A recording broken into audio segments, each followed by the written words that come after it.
Lieutenant general Yogesh Kumar Joshi sir, thank you so much for being here.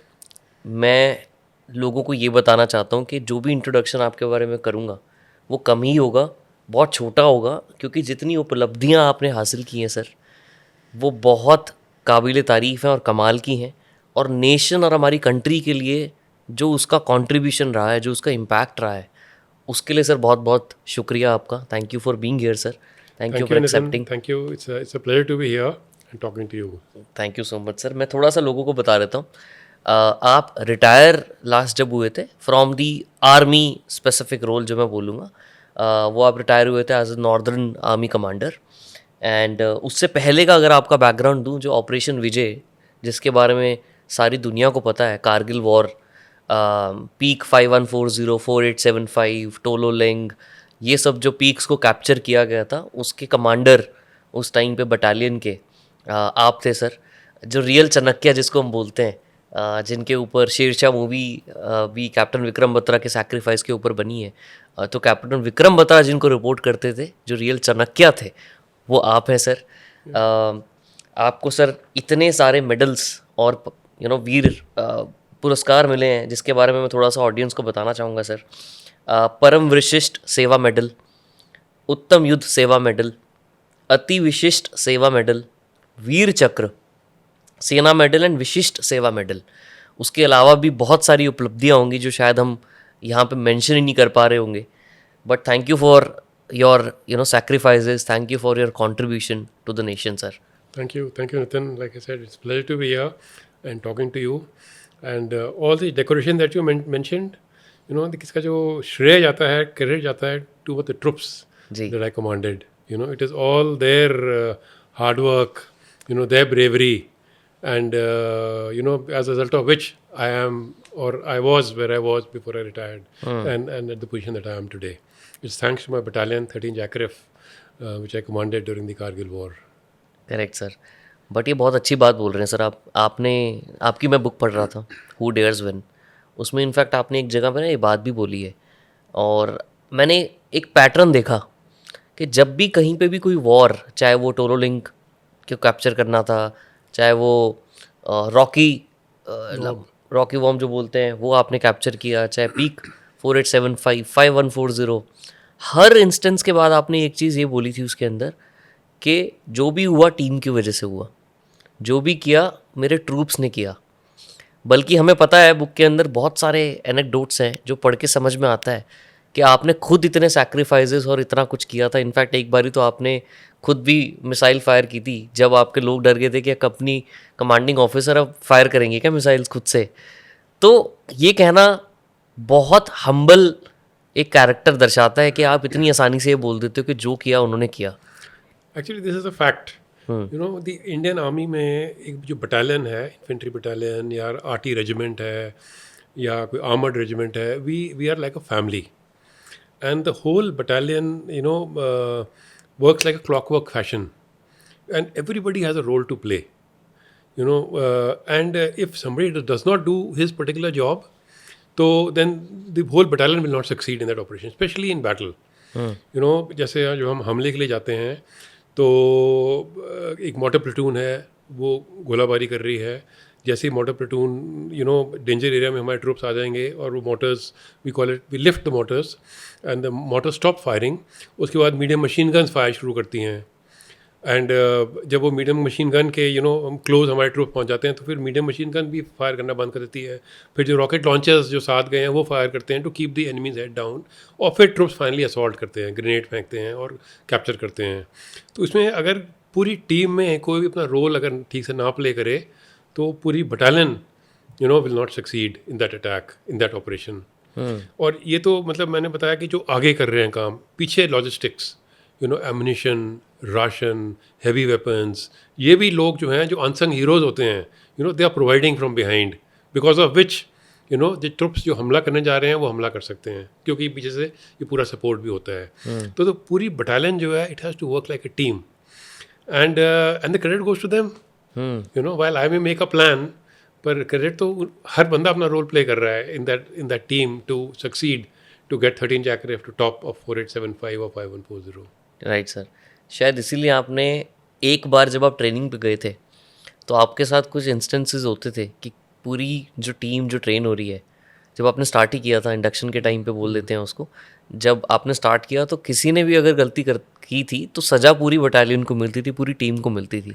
और उस young age में आपने अपनी बुक में एक रेफरेंस लिखा था कि मुझे ये समझ नहीं आता कि भाई गलती कोई और करे और सज़ा हमें क्यों मिल रही है। करेक्ट। तो ऐसे थोड़े इंस्टेंसेस बताएंगे जब आपने ये फील किया कि जो मैं उस टाइम सोचता था कि भाई क्यों मिल रही है सबको सजा, वो रियलिटी सच में ऐसा ही होना चाहिए, वो मुझे आज समझ में आया। तो कौन कौन से ऐसे इंस्टेंसेस थे जब आपको रियलाइजेशन हुआ कि यार सच में ऐसा ही होना चाहिए? हाँ, तो जो मास पनिशमेंट, इसका बोलते हैं मास पनिशमेंट, कि गलती एक ने की।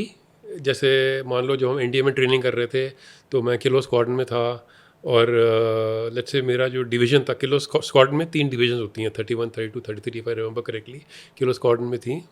तो अगर 31 डिवीजन के किसी कैडेट ने कोई गलती की तो पूरे 31 डिवीजन को बुला लिया जाता था कि आ जाओ, और हमारा रगड़ा लगता था, मास पनिशमेंट। तो उस वक्त मेरे दिमाग में चलता था कि ये गलती तो एक ने की है पर रगड़ा हमको लग रहा है, बिल्कुल समझ नहीं आता था। But then you realise later, as you grow up in the army, के while it is to discipline is one factor, but the second aspect is also to it's a leadership tool to tell the whole division that this is teamwork.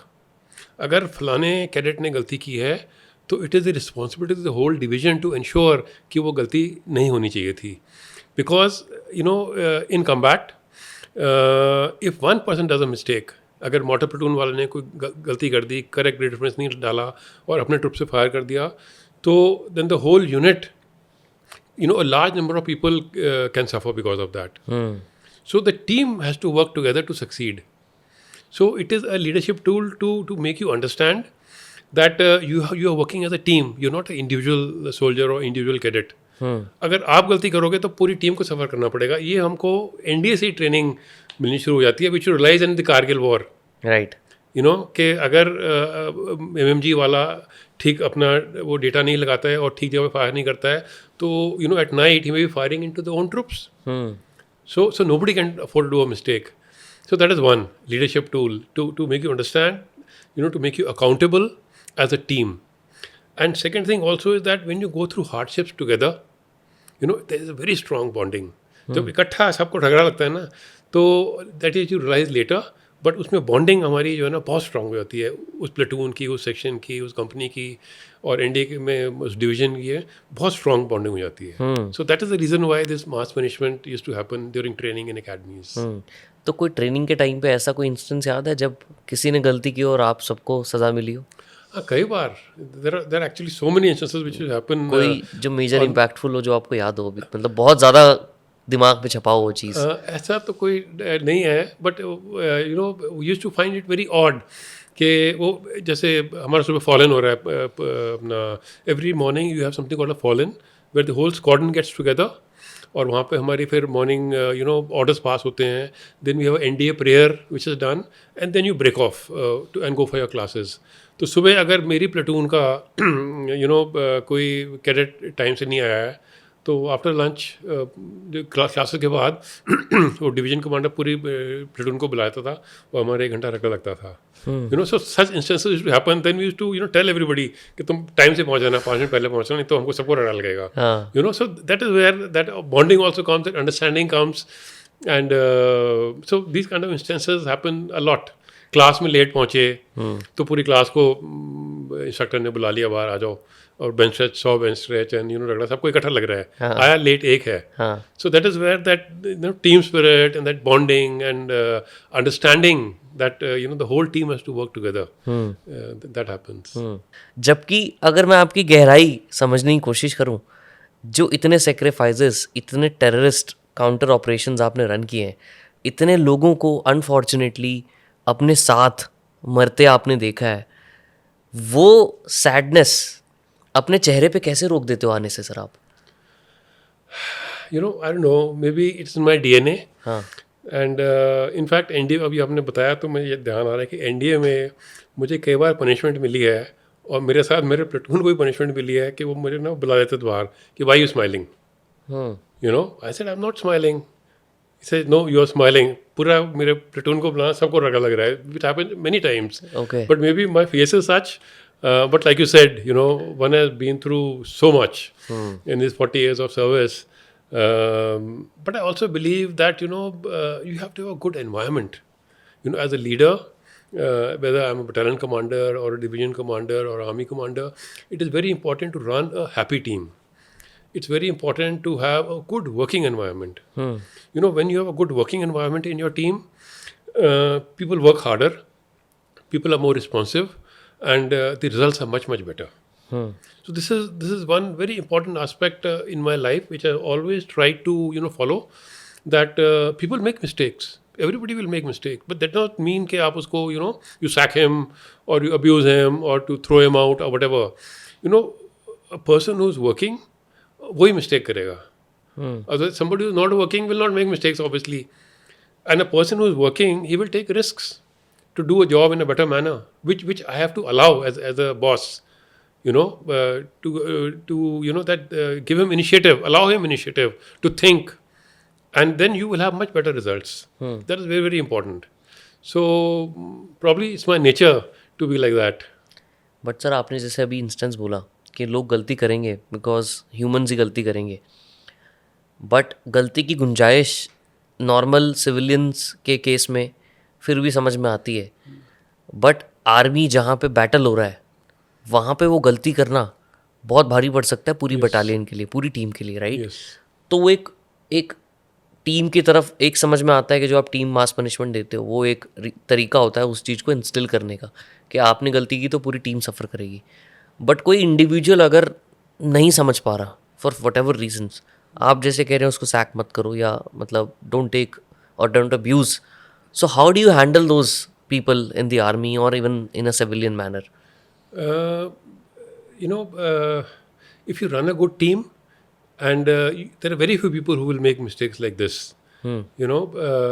Because in a team, it is very, very important that you train your team well, then you test them, and then you leave them. You delegate to the team to do a job. Then you have faith. So in a team, it is very important that the team has trust in the leader, in me, that he's good, he will be able to deliver, he will do the right thought process, right planning, and we will not be bumbling into some failure. So that trust in the leader, and the leader also have to have trust in the team. Okay, yes, I have trained my team, I have tested them, they will deliver. But then if one odd mistake happens, you just can't help it. It will happen. And as long as it is not a genuine mistake, not somebody who is doing it deliberately, because like I said, that in the army, in combat, one person does mistakes and you might have the whole section or whole platoon, laying down the lives actually for that mistake. Correct. So as long as it is not a deliberate mistake, a genuine mistake, we have to accept it. Basically intent clear होना चाहिए. Absolutely. अगर intent उनका सही था और गलती फिर भी हो गई Correct. तो ठीक है, Correct. बट अगर इंटेंशनली बार बार वो चीज़ रिपीट कर रहे हैं तो that's Then there are ways of handling that. Yeah. Absolutely. Okay. Sir मेरे पास इतने सवाल हैं कि मुझे पता है आपने इतना कुछ किया है कि मैं सवालों का पिटारा मैंने भर के रखा है कि मैं एक एक करके आपसे सब पूछूंगा. मुझे आपसे पहले यहाँ से शुरुआत करनी है कि ओवरऑल जितने भी आपने ऑपरेशंस किए, चाहे वो ऑपरेशन विजय हो गया, चाहे वो उरी का अटैक हैंडल करना हो गया, चाहे वो पार्लियामेंट अटैक जब हुआ था वो हैंडल हो गया, बहुत सारी चीज़ें हैं. मेजर आपके लाइफ के टर्निंग मोमेंट्स या जो बैटल्स थे जहाँ से आपने बहुत कुछ सीखा या समझा कि कंट्री में क्या हो रहा है और उसको कैसे ठीक किया जाएगा और हम आगे के लिए क्या करेंगे, उसको प्रिपेयर करेंगे अपने नेशन को. तो मेजर 2 या 3 ऐसे ऑपरेशंस के बारे में आपसे बात करना चाहूँगा. पहले आप चाहो तो हम ऑपरेशन विजय से शुरू कर सकते हैं जो कि सबसे सिग्निफिकेंट था. अगर आपको लगता है कि किसी और के बारे में आपसे पहले बात करना चाहते तो up to you, sir. No, we have done a lot of operations. Right from my major days, we were deploying on the हम line of control के ऊपर deployed थे. वहाँ पे था उस वक्त regular firing होता रहता था. And there I learnt my basic tactics on the line of control. When you're in a bunker, then you cannot, something called, you have to camouflage yourself. So we are taught in the academies, you have to ensure that when you're camouflaging yourself, shape, shine, shadow, silhouette, and movement. These things you cannot do. Otherwise, these will give out your location. तो जब आप एक bunker में हैं, तो जिस bunker में आप घुस रहे हैं, तो उसके पीछे there has to be a black curtain, because bunker के आगे लूप होल है and the enemy has got a sniper sitting in front. अगर आपके पीछे वो खुला हुआ है, वहाँ पीछे से लाइट आ रही है, then you are silhouetted against that back, and he will be see you कि ओके ये घुसा है बंकर में, and then he will to take you on. So always you have to ensure that there is a black curtain behind, ताकि जब आप bunker में घुस रहे हैं तो he cannot make out because it's dark inside the bunker. These kinds of basic drills is what the lessons I learned when I was deploying as a young officer on the line of control. Kargil ke time, one of the biggest lessons I learned was that we have to be prepared at all times. The Indian Army, in any army actually, what you're doing during peacetime is training for war. And in Kargil what happened that हम लोग सोपोर में diploid थे, counter terrorist operations कर रहे थे, unit ने अपना tenure पूरा कर लिया था, and we were to de induct to a peace station, and I was the second in command. तो मैं एडवांस पार्टी लेकर शाहजहाँपुर आ गया था, जहाँ पे हमारी यूनिट ने मूव करना था. But within a couple of months the situation went bad in Kargil. Infiltration were detected and we launched operation Vijay, and overnight, at 24 hours notice, I was picked up. My battalion moved from Sopur across the Zojila Pass and to take part in the Kargil war. और मेरे को और मेरी advance party को airlift किया गया चंडीगढ़ से to Srinagar, and next day we moved to Zojila, across the Zojila Pass, place called Gumri. Third day, we were placed under command 56th Mountain Brigade for the capture of Tololing as a reserve.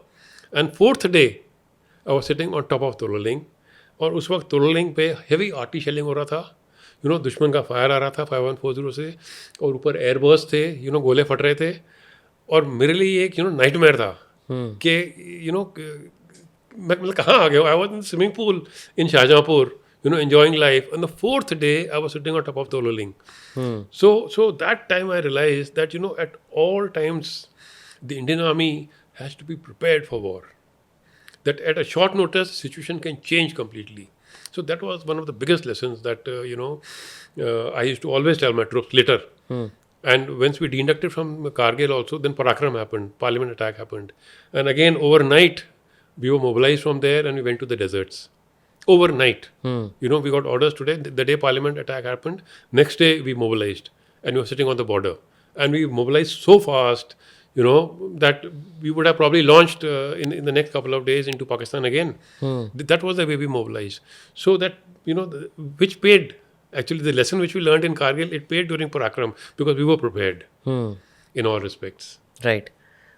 तो जब Kargil war का आपको news मिला कि ये ऐसा एक जो हमारे आर्मी टेररिस्ट जो हैं, टेररिस्ट पहले तो टेररिस्ट ही लग रहे थे हमें, बाद में जाके क्लियर हुआ कि वो पाकिस्तानी आर्मी के ही लोग थे, जिनके आईडी कार्ड्स मिले और सारी चीज़ें हमें सबूत मिले, जिसके बेसिस पे हम लोग कह सकते थे कि इजीली कि यार इनके आईडी कार्ड्स पूरे आर्मी के साथ मैच हो रहे हैं, प्लस इनके राइफल्स के ऊपर भी आर्मी का लिखा हुआ है, मेंशन किया हुआ है. तो जब ये न्यूज़ मिली कि कारगिल वॉर ऐसा कुछ हो गया है, फर्स्ट आपके माइंड में क्या सिचुएशन चल रही थी? आपने जब आप बीच में आपने बताया भी कि ऊपर से एयरबस्ट हो रहा है, सब कुछ हो रहा है, माइंड में क्या चल रहा था उस टाइम पे sir? There was a worry, like I said, शुरू में शाहजहाँपुर में जब मैं था तो on TV I saw what is happening on Tololing. जिस दिन हमको हुक्म मिला उसके एक दिन पहले की बात है, मुझे अभी घर मिला ही था. When you move to new station it take some time. आपको घर अलॉट होता है, फिर अपना सामान आप अनपैक करते हैं. तो मैं अपना सामान उस वक्त अनपैक कर रहा था और नया घर मिला था. मैंने first thing you put on the TV and I put on the news and we heard lieutenant colonel Vishwanathan of 18 grenadiers, he laid down his life on top of Tololing, and that was a big shock. And उस वक्त इतनी clarity नहीं थी, जैसे आपने बताया, कि कौन है ये टेररिस्ट हैं, कितनी स्ट्रेंथ में है, कि पाक आर्मी है, कितनी स्ट्रेंथ में है, कहाँ कहाँ डिप्लॉयड है. इनिशियल इन्फॉर्मेशन थोड़ा सा हेजी था. So there was a big worry कि what is happening.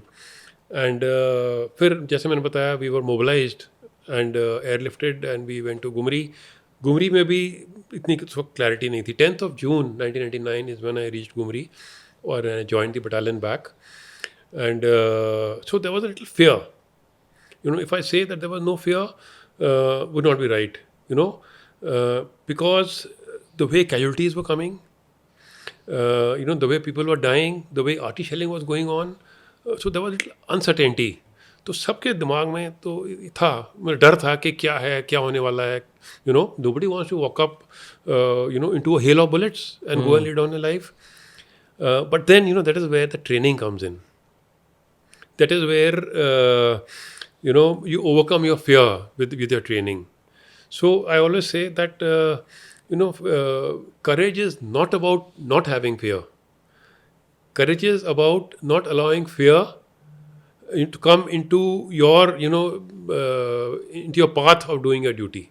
You have to overcome that fear and continue with what you have to do, and that is where all your training comes in. जब आगे proceed किया तोलो link की बारी, उसके बारे में थोड़ा सा डिटेल में बात करेंगे सर. कि जब आप शुरू कर रहे थे, प्लानिंग कैसे करते हैं जब आपको समझ में आता है कि ऐसी सिचुएशन है हमारे पास, तोलो लिंक के ऊपर लोग बैठे हैं जिनको हमें पीक को कैप्चर करना है. What was the first step? So जैसे मैंने बताया, 10th of June we reach Gumri.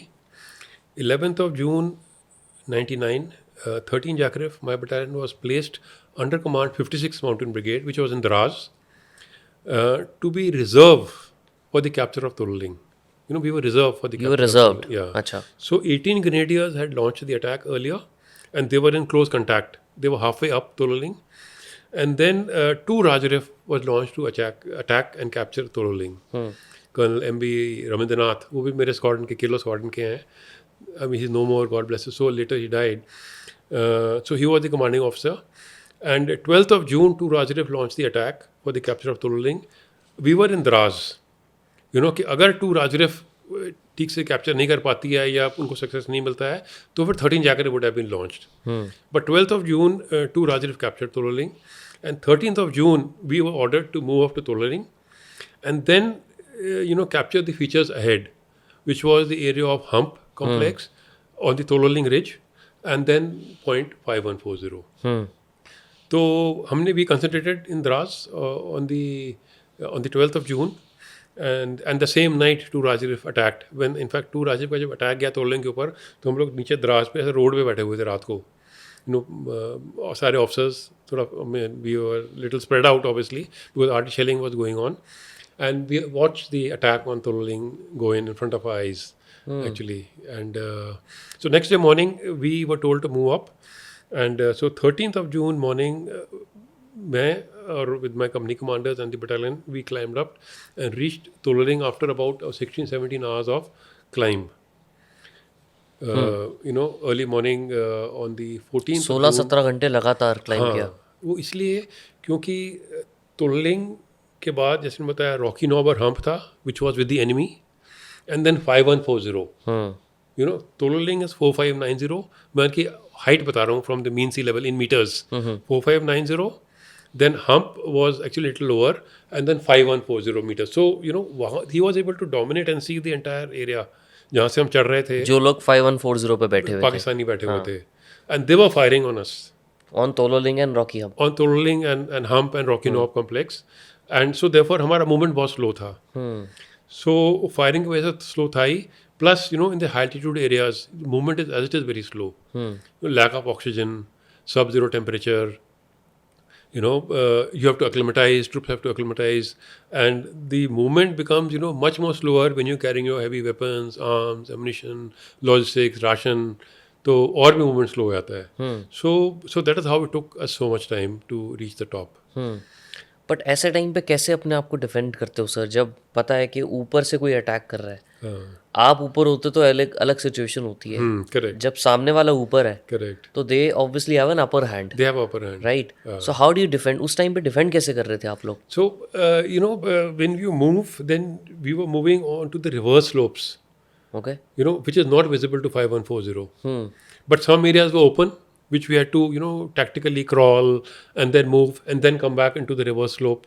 Reverse slope means a slope which is not visible to the enemy. So that is how you have to plan your movement. एक एक ridge को plan करना पड़ता है. हाँ, exactly. And you move from cover to cover. But the other, we were at a total disadvantage. You know, I talked about, you know, high altitude, sub-zero temperatures, lack of oxygen, and then the enemy was sitting on top in dominating positions. Now, when you have to attack, you know, you attack along the spur lines. Spurs जो जा रहे हैं पहाड़ों पे, बीच में नाले होते हैं, फिर spurs होते हैं. Now, spurs are also very limited वहाँ पर. And the other thing was कि the cover was zero. Cover available normally क्या होता है, you have trees, you have bushes, you have greenery, you have big boulders. तो you move from cover to cover, one leg on the ground we call it. You know, मैं इस पेड़ के पीछे बैठा हूँ and there's somebody from the side firing a machine gun to keep the enemy down. You know, then I quickly move and then I fire and he moves. You know, that basic one leg on the ground tactics. पर वहाँ पे तो cover ही नहीं था. You know, because not a blade of grass. Trees, if you have been to Ladakh, you will see that it is barren है पूरा. barren, absolutely. Correct. So there again we were at a big disadvantage. So we had to be very very careful in all this movement. That is why it was so slow. तो ये जो reverse sloping की जो mapping होती है, इसके लिए पहले से रेकी करते हैं आप लोग? कैसे समझ में आता है? Ideally, if you can do, but in this case it was not possible. क्योंकि we were just going up for the first time, and so you know, there are areas when you're moving, you can see, if you can see 5140, he can see you. You know, so then you come down and follow a particular path where you know you can't see him, he can't see you. But बहुत जगह पे तो stuck भी होंगे कि अब आगे बढ़ ही नहीं पा रहे. हाँ, so there were कोई ऐसे places. सिचुएशंस हैं जहाँ Correct. पे So there you call for arty fire to distract, you know, कि भाई यहाँ से मैंने वहाँ जाना है, ये पूरा ओपन इलाका है. तो देन आपके साथ एक चलता है officer, is called the forward FOO, forward observation officer. He is a artillery officer okay who moves with the battalion, who moves with the companies. You know, whichever company is moving ahead, उसके साथ FOO चलता है आगे. They have a very difficult task. So then you tell the foreign FOO, you know, forward observation officer, artillery का जो होता है कि भाई वो वहाँ पे get some fire on that. तो वो रेडियो पे फिर बोलते हैं वो कि रेडियो पे अपने गन पोजीशन को बोलता है, फिर वहाँ से आर्टिलरी फायर आता है and then you quickly move. Yeah. But sir इतने क्रिटिकल सिचुएशन में बैठ के खाना पीना कुछ हो नहीं रहा होता, नेचर कॉल्स तो भूल ही जाओ, right? You are sitting at such an extreme weather, Correct. Such an extreme lack of oxygen, Correct. And every inch you move there is a fear of obviously getting hit by a bullet. Correct. उस time पे कैसे सेन रहते हैं लोग, कैसे सोचते हैं, और क्या सिर्फ ट्रेनिंग ही है जो सेन रखती है लोगों को? It is all training. Your training, your bonhomie, your team spirit, you know, naam, namak, nishan.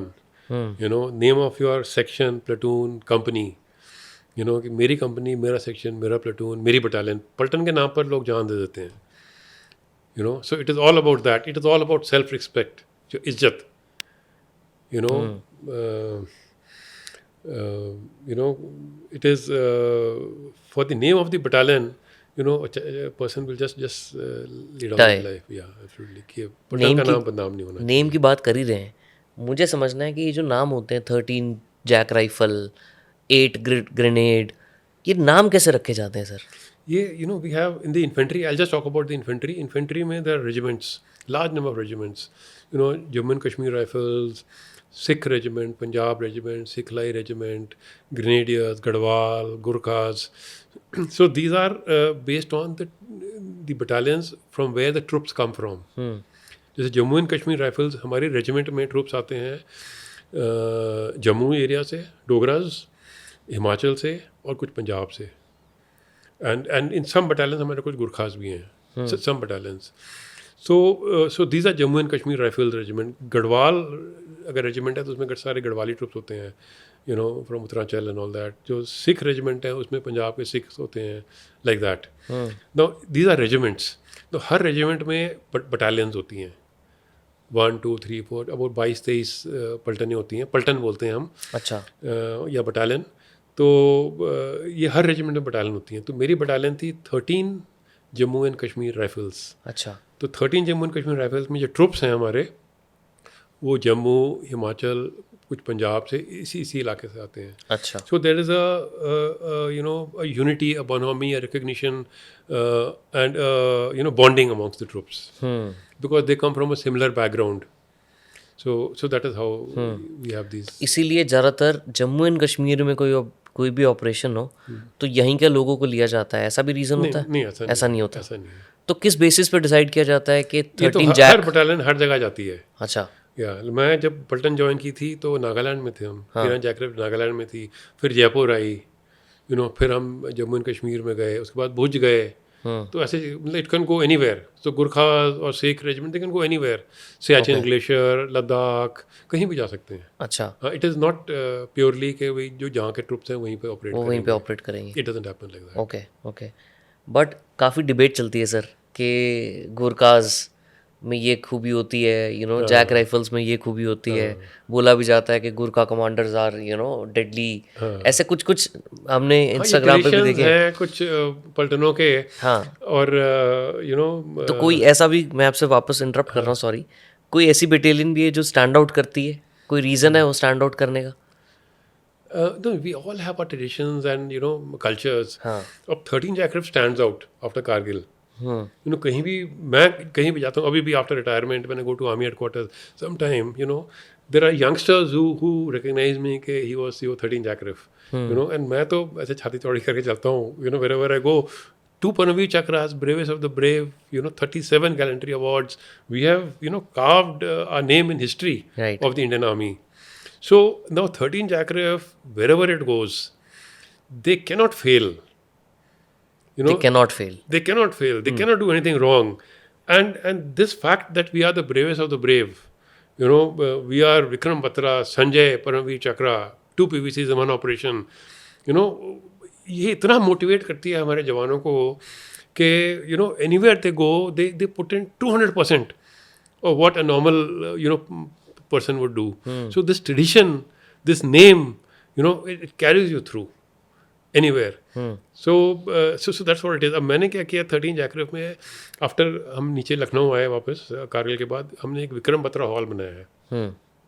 उस विक्रम बत्रा हॉल में सारी फोटोग्राफ्स हैं कारगिल वॉर की, actual photographs, big photograph frame करके लगाई हैं। We have lot of captured weapons, equipment, gas mask जो हमने सब कैप्चर किए थे, माइंस, वो सब वहाँ डिस्प्ले की हुई हैं। There are videos of Vikram Batra, there videos of Sanjay which are playing continuously. और जहाँ भी पलटन मूव करती है सबसे पहले हम विक्रम बत्रा हॉल इस्टेब्लिश करते हैं। कोई भी नया ऑफिसर आता है, कोई भी नया रिक्रूट आता है पलटन में, वो सबसे पहले विक्रम बत्रा हॉल में पूरी हिस्ट्री पढ़ता है कि देखो ये पलटन है हमारी, ये हमने किया है। And then that pride comes into the troops. Any VIP going to 13 Jackraff will visit Vikram Batra Hall 100% to tell them that this is what the battalion is, this is what the battalion has done. So that carries you through. So like this, all battalions have their own traditions and culture. और किसी के tradition के बारे में बता सकते हैं? जैसे गुरखास का क्या ट्रेडिशन होता है, अगर आपने सुना हो? आई एम श्योर जैसे इंटरेक्शन में पता Gurkhas are very famous for their cookery, हाँ। and they are known to be very very ferocious fighters. Now Dogras जो हमारे troops हैं, they are very docile, they are very simple, and they will never argue back. But when it comes to a situation in war, then they are very ferocious fighters. So then that thing comes. But in normal times, they are very simple people. So like that, it varies from तो battalion to battalion. Battalion join करने के बाद क्या training में कुछ फ़र्क होता है? जैसे फॉर एग्जांपल गुरखास की बात कर रहे हैं कि वो बहुत ज़्यादा गुरखी और उससे कुछ रिलेट किया जाता है कि फिरोशियस है historically, हाँ। but training is all same for everybody. तो what makes them different then? Is it the past and history of their Yes. battles that they have done? Yes, exactly. It's all about that. The battle history and the stories that we sort of build up on the war fighting capabilities. Sikhs have their own. If you've seen that movie Kesari, हाँ जी। about that. So that has a different sort of narrative which comes up there. So all troops have their own characteristics which get played up in battle. जब इनको recruit किया जाता है army में, तो क्या हम कैरेक्टरिस्टिक्स के बेसिस पे डिसाइड भी करते हैं कि ये गुरखा में जाएगा या ये सिख में जाएगा, बटालियन में जाएगा? So ऐसा Gurkha कुछ नहीं? troops go to Gurkhas. अच्छा, जो उस एरिया से आते हैं। हाँ, जो उस एरिया से आते हैं। जैसे हमारे तो डोगरे आते हैं from Punjab, Himachal, and like I said some from Punjab also. तो उसी तरीके से सिख जो लोग हैं वो सिख रेजिमेंट्स में Go to जाते हैं। Sikh regiment, exactly. Got it.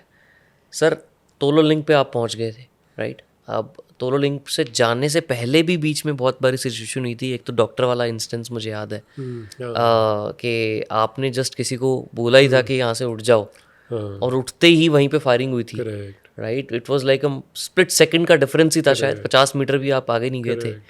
तो क्या स्टोरी थी सर वो? सो हमने शुरू किया और लाइक आई सेड 13 तारीख को तोलो लिंक कैप्चर हो गया था, तो 14th morning around 8 o'clock we started moving up.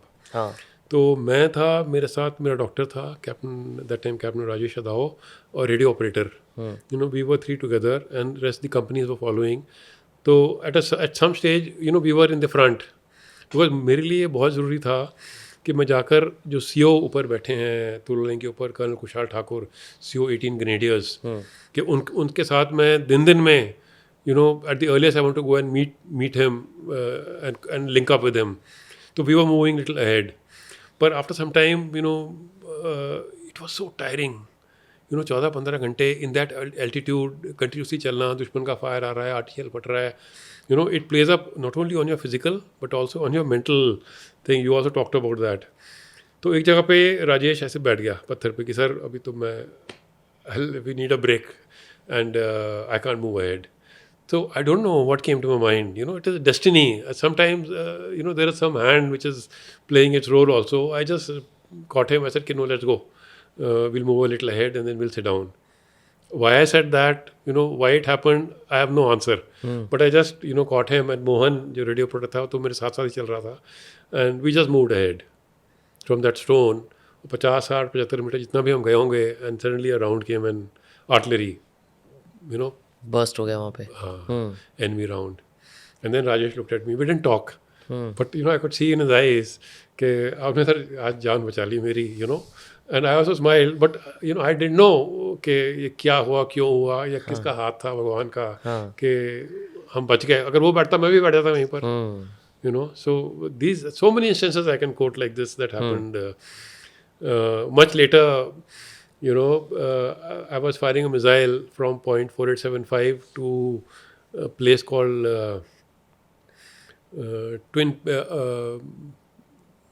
Whaleback. Whaleback जो कि 17 जाट का ऑब्जेक्टिव था, तो वहाँ पे ऐसे बंकर बना हुआ था पाकिस्तानी। तो मैं 4875 बैठा हुआ था, तो आई फायर्ड अ मिसाइल। मैंने कहा let me destroy this, it will be easier for 17 Jat who were still in the process of attacking. तो मैंने मिसाइल फायर किया, you know can see through telescope. When the missile was going, it is about 12-13 seconds का time of flight उसका होता है, which is a lot actually. तो I saw a Pakistani coming out of that bunker. वो उसे से निकला और मेरा मिसाइल जाके गया and it destroyed that bunker. तो you know मैंने मन में सोचा कि बच गया, you know he got saved. तो जैसे ही वहाँ पे वो धूल सेटल हुई, then I saw कि you know एक तरफ से डिस्ट्रॉय हो गया था and 2 walls were still there. And तो मैंने नंबर 2 को बोला, मैंने कहा लोड 1 more missile. तो एक और मिसाइल उसने लोड किया, Fagot anti tank missile, which are normally used for you know firing against tanks. तो मैंने फिर फायर किया, and this time exactly you know when the missile was in the air, that same person, I still remember, white track suit ऐसा डाला हुआ उसने, he entered to salvage, मे भी कुछ निकालने गया होगा या जो भी, I don't know, but he entered, पीछे पीछे मेरा missile and went and destroyed. So he had that 2-3 minutes extra time to live, and then he obviously died there. And there are many examples like this where it is it can't be explained why this happened and how it happened. But अभी आप जब बता रहे थे ना sir situation के burst हुआ, जब डॉक्टर उनको आपने लिया, उठाया अपने साथ के चलो आगे, और फिर किसी ने कुछ कहा नहीं, बस आपने स्माइल कर दी एक, और उन्होंने भी एक स्माइल कर दी. मतलब मैं ये समझ नहीं पा रहा या ये कॉम्प्रीहेंड नहीं कर पा रहा एज अ सिविलियन कि इतने बड़े हिल पे जो बैटल चल रहा है, right, you are surrounded by literally every kind of weapon that you can think of, every kind of firing that you can think of. आपके लिटरली 10 मीटर दूर एक बर्स्ट हुआ है बॉम्ब, और आप बस उठ के बस स्माइल करके अपने आगे काम के लिए निकल पड़े, और like nothing happened. I think we are made like that. ये कैसे हो जाता है sir? We actually, we are like a family, and we understand each other. Many a times you don't have to talk to each other. You just look at, your company commander or your, Subedar major. ऐसे आई contact होता है और हम समझ जाते हैं कि साहब क्या कहना चाहते हैं, और मुझे पता है कि वो समझ गया कि मैं क्या कहना चाहता हूँ. Just little I contact. So that is the bonding in a battalion. Now ये राजेश अदाव, इसका मैं नाम ले रहा हूँ, ये अभी right now is in Congo, you know. But if I have a headache here, I give him a call on WhatsApp in Congo कि राजेश यार ये प्रॉब्लम हो गया है तो बता क्या करना है and all that, and he tells me from sitting there in Congo, you know. So that is a bonding, understanding, faith in each other that we have. So अभी तो खैर मुझे रिटायर हो गए, अभी 3 साल हो गए हैं, and I retired as army commander, but I left battalion, you know, 2003 I left the battalion. But जितने भी officers हैं who fought, you know, with me, or my seniors under whom I was brought up, we still are a family. We have a WhatsApp group, Braves of the Brave. And, you know, we continue to exchange birthday greetings and messages, and anybody needs anything. And so all that happens. So that family bonding is, you know, finally what translated to that smile on top of Tololing. But culture बनाना बहुत मुश्किल है sir, ऐसा culture बनाना क्योंकि army की culture की लोग दाद देते हैं. Yeah. अभी कोई कॉर्पोरेट एम्प्लॉय चला जाता है ना, बस वो एक केक कट जाता है, वो भी शायद कट जाता है उस दिन, फेयरवेल वाले दिन. मैं खुद क्या बोलूँ, मेरी कंपनी में भी अगर कोई जाता है तो हम ज़्यादा से ज़्यादा यही करते हैं कि उसको आगे पूछ लें 2 महीने बाद कि आप ठीक हो, सब सही चल रहा है, राइट. बट जिस तरीके की बॉन्डिंग और कल्चर आप लोगों के यहाँ होती है, क्या सिर्फ ये ट्रेनिंग से ही शुरुआत हो जाती है या और भी कोई रीज़न होता है? No, it is your training firstly in the academies. Like I'm ex-NDA, तो 3 साल NDA में रगड़ा का आया, ट्रेनिंग हुआ, 1 साल IMA में, इंडियन मिलिट्री अकेडमी में. And then for me, actually, the biggest turning point for me was my bring up in the battalion. जब मैंने battalion join किया तो मेरे CO colonel Jamal, I have a lot of regards for him. He was a hard taskmaster. बहुत रगड़ा लगाते थे वो. You know, उसने मतलब when I reached the battalion, he told me कि whatever you have done, you know, I come from a background where there was nobody in the army. So I you know, just about managed to scrape through NDA IMA, you know, with a lot of hard work. There was a time when I wanted to leave the academy. इतना रगड़ा मैंने कहा शुरू में कि यार मैंने कहा ये मेरे से नहीं होगा. And then things changed and I worked hard. But you know, I was not the top of the merit in NDA or IMA also, somewhere middle rung. You know, but जब मैंने battalion join किया तो मेरे CO ने बोला, कंजमवाल ने, कि whatever you have done in the past is past. You start from a fresh slate. This is your family. 13 Jagrif. अभी आप अपनी नई family join की है. You start afresh from here, and whatever you do from now onwards will take you, you know, in your career. और उन्होंने जो मेरी training की, जो मेरा bring up किया, you know, हमारा एक उम्मीदवार काडर होता है. Cadre is you know, about 8 weeks का ट्रेनिंग प्रोग्राम होता है for rifleman. Rifleman is, you know, जो जवान आते हैं उनका जब प्रमोशन होता है टू बिकम लांस नायक, तो उसको हम बोलते हैं उम्मीदवार काडर, 8 weeks का. तो वो एक शुरू अभी हुआ ही था when I join the battalion Nagaland. वो बोला यू विल डू द उम्मीदवार cadre and you will stay with the jawans in the barracks. ये नहीं कि तुम अफसर मेस में जो अलग एक कमरा है वहाँ नहीं रहोगे, you will stay with the jawans. So for those 8 weeks, I stayed with the boys. You know, I trained with them. Morning PT, lunch, dinner उनके साथ करना, weapon training करना, drill करना, सब उनके साथ मैंने किया. And they used to look at me कि ये officer है ये, तो कितने पानी में है, you know. So then I had to put in, you know, 500% more than what I would have done in NDIMA, because it is इज्जत का सवाल है जवानों के साथ.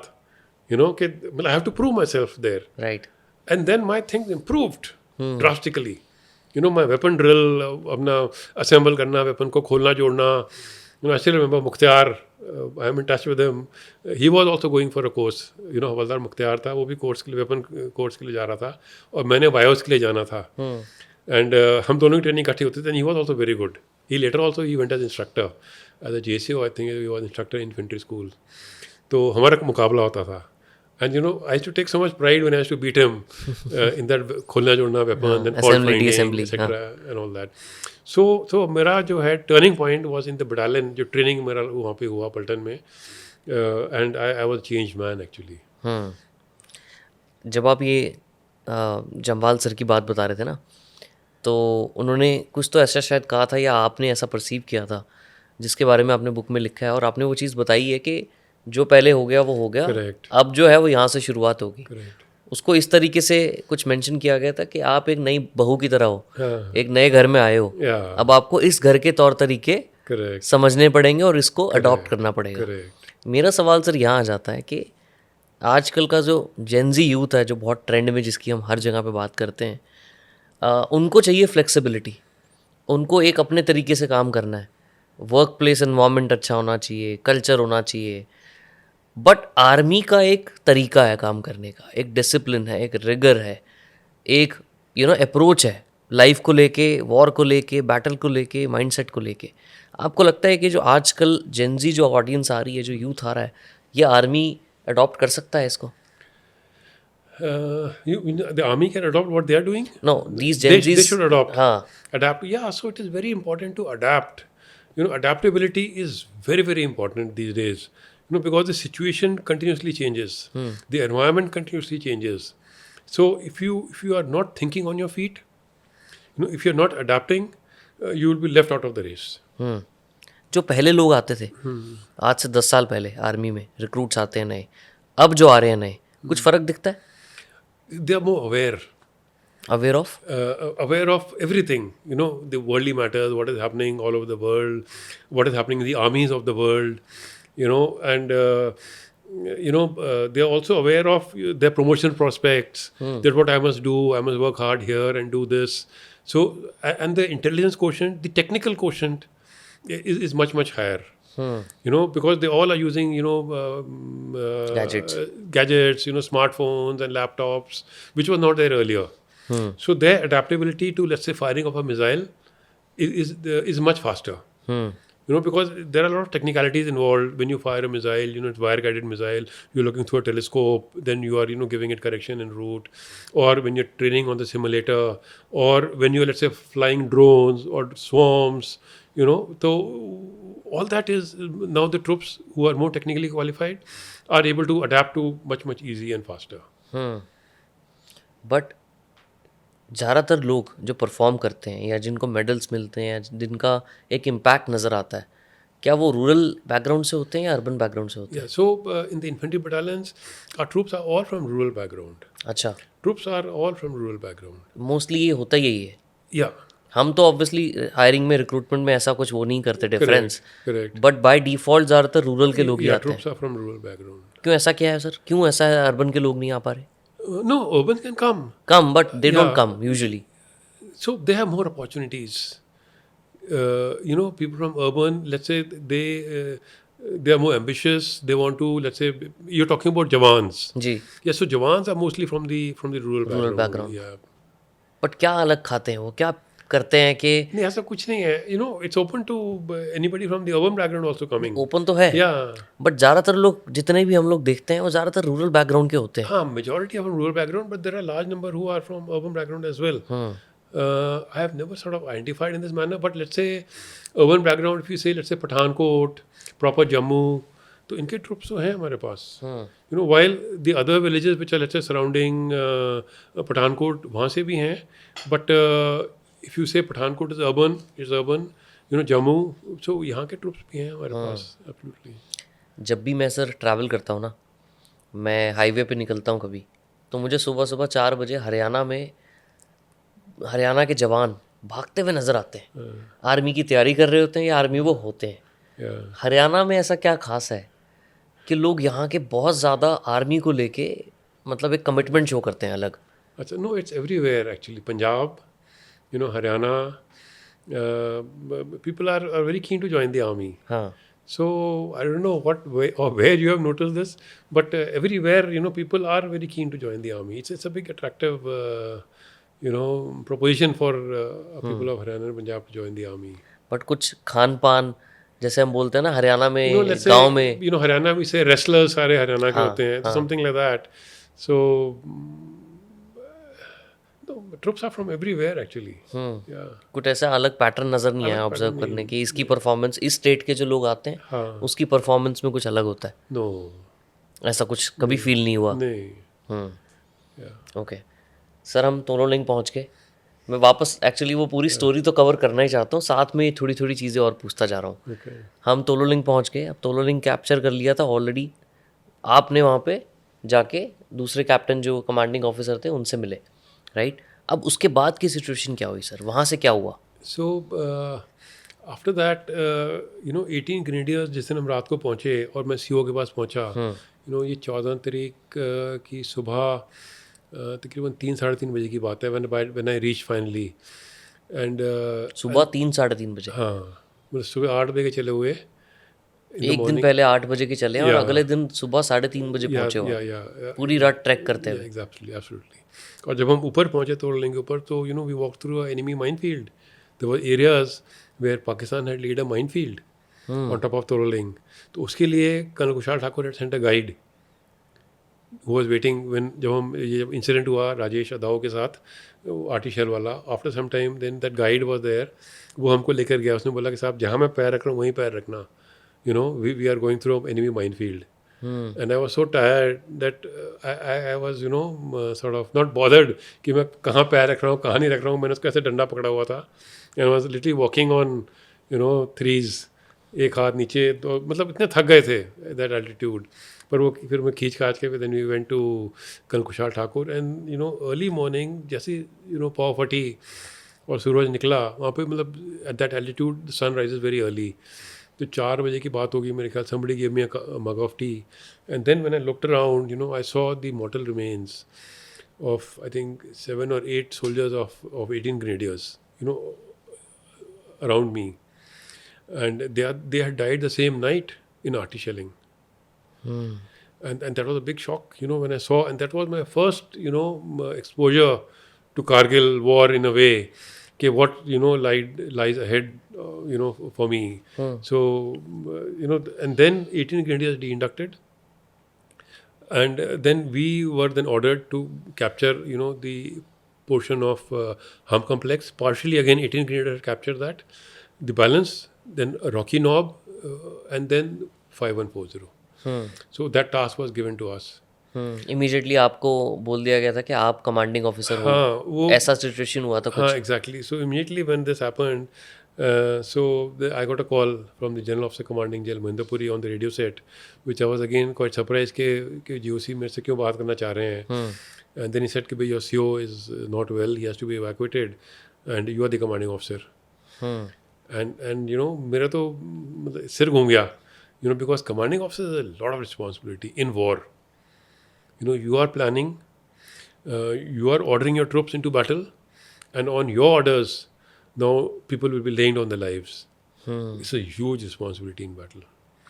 So when that sank into me, then I suddenly realized that wanted to now start planning and start the operations ahead. And so then we moved Alpha Company to link up with 18 Grenadiers home complex में। Alpha company major Bhaskar company commander थे, he was the senior most company commander actually, after me was Bhaskar Kargil में। तो फिर वो गए और उन्होंने फिर the next 2 days is he captured the area of rocky knob and home complex.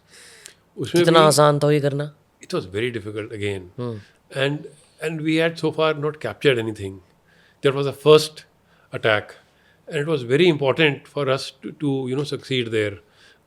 But what happened that on the night of 14th night, 14th night alpha company ने जब अटैक किया हम कम्प्लेक्स के ऊपर, no it was 14th night, हाँ, so we did not succeed, क्योंकि वो जो हम कम्प्लेक्स था, it was all big boulders, बड़े बड़े बोल्डर्स, और हर बोल्डर एक बंकर की तरह था पाकिस्तानियों के लिए। वो बोल्डर का कवर लेके वो स्नाइपर उनके बैठे हुए थे, and they could stop a battalion attack because पूरा उनको कवर मिला हुआ था। And so alpha company went in and then they had to little withdraw back at night because they were totally surrounded at that time, but they were able to extricate and we did not succeed. Then next day I went down from Tolaling. You have to come down and met Bhaskar. We made our plan, and तो हमने सोचा कि भाई how to dislodge the enemy. Only then you can attack. Now we were firing rocket launchers at close range on those bunker जहाँ भी पाकिस्तानी बैठे हुए थे. But the boulders were so big कि वो rocket launchers उसको hit कर रहे थे, but were not having any effect. didn't work. मतलब इतने भारी पत्थर, बड़े हाँ पत्थर बड़े थे पत्थर थे कि कि फर्क ही नहीं पड़ रहा था। फर्क नहीं पड़ा था, उससे फट रहा था जाकर, but it was not having any effect.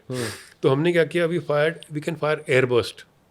उसको टाइमर होता है, टाइमर लगा के एचई के ऊपर, when we fire it goes in the air and ऊपर फायर करता है। स्प्रिंकल्स की तरह। हाँ, दुश्मन के ऊपर ओवरहेड कवर नहीं था, तो हमने बोला हम ऊपर उसके एयरबर्स्ट करेंगे तो वी विल इन्फ्लिक्ट इंजरीज, और फिर हम क्विकली हमला करके कैप्चर कर लेंगे। पर उसमें ये प्रॉब्लम था कि it was up slope like this, तो हमको जज नहीं हो पा रहा था। हमने काफ़ी सारे राउंड एयरबर्स्ट में फायर किए, it didn't work, it didn't succeed. I came back to Tololing. Then I told the brigade commander, मैं सर ये है, and RT हम फायर कर रहे हैं, but it's area weapon, it is not able to accurately hit those bunkers, and ये problem हो रही है. So then the commander, Brigadier Amar Raul, he got a Bofors gun in the direct firing role. क्या मतलब क्या होता है थोड़ा? मतलब अब जब हम आर्टिलरी गोला बारूद फायर करते हैं, तोप खाना जिसको हम बोलते हैं, तो वो राउंड वो ऐसे जाता है high trajectory, and then it falls, it's area weapon. 6 गनें फायर कर रही है मान लो एक बैटरी, तो वो ऐसे 6 राउंड ऐसे गिरेंगे, area weapon. It is not a pinpoint target, and जो भी इसमें होगा डिस्ट्रॉय हो जाता है। लेकिन this bunkers because of the mountains गोला एक्यूरेटली नहीं गिर रहा था। Now when you fire in the direct role, you fire like a rifle, you aim and you fire, and when you fire, then it goes and hits that bunker like a straight line, like a straight rifle का round, गोली की तरह। हाँ। गोली की तरह। तो उसका एक्सप्लोजिव तो है ही, पर उसका जो काइनेटिक एनर्जी है उससे वो पूरा डिस्ट्रॉय कर देता है। पर उसके लिए you need the line of sight. Correct. When you firing arty normal artillery, तो वो राउंड क्या पहाड़ी के ऊपर से जा सकता है, indirect fire, the guns can be very far away, you don't need line of site. ऐसे गोला जाएगा ऊपर से, ऐसे ऐसे गिरेगा एंड हो जाएगा। पर अगर हमने डायरेक्ट आपको फायर करना है, there should be no obstacle in between. बिल्कुल। तो वो नहीं मिल रहा था पहाड़ों में। तो he moved around for half a day, and he found a spot. उन्होंने एक गन लगाई, and he put me through to that gun. He says कि ये गन है, और they can see the area rocking up, you control the fire from Tololing. आप दूसरे पहाड़ पे बैठे हो, मैं तोलोलिंग पे बैठा था, गन कहीं और है, गन कहीं और है, और वो दुश्मन कहीं और है। हाँ, बट आई कुड सी, आप वहाँ उनको देख पा रहे थे ऑब्जेक्टिव को। I don't have to see the gun. अच्छा, आपको पता भी नहीं था गन है कहाँ मुझे पे? पता नहीं कहाँ गन है, पर वो गन को पता है कि वो कहाँ फायर करना है, डायरेक्ट लाइन ऑफ साइट। कमाल है। So then I gave orders to the gun कि फायर 1 राउंड। उन्होंने 1 राउंड फायर किया, I could see the round. फिर मैंने करेक्शन दिया कि थोड़ा दाहिने, थोड़ा ऊपर, थोड़ा नीचे, ऐसे करके सेकेंड और third round we got it on the rocky knob.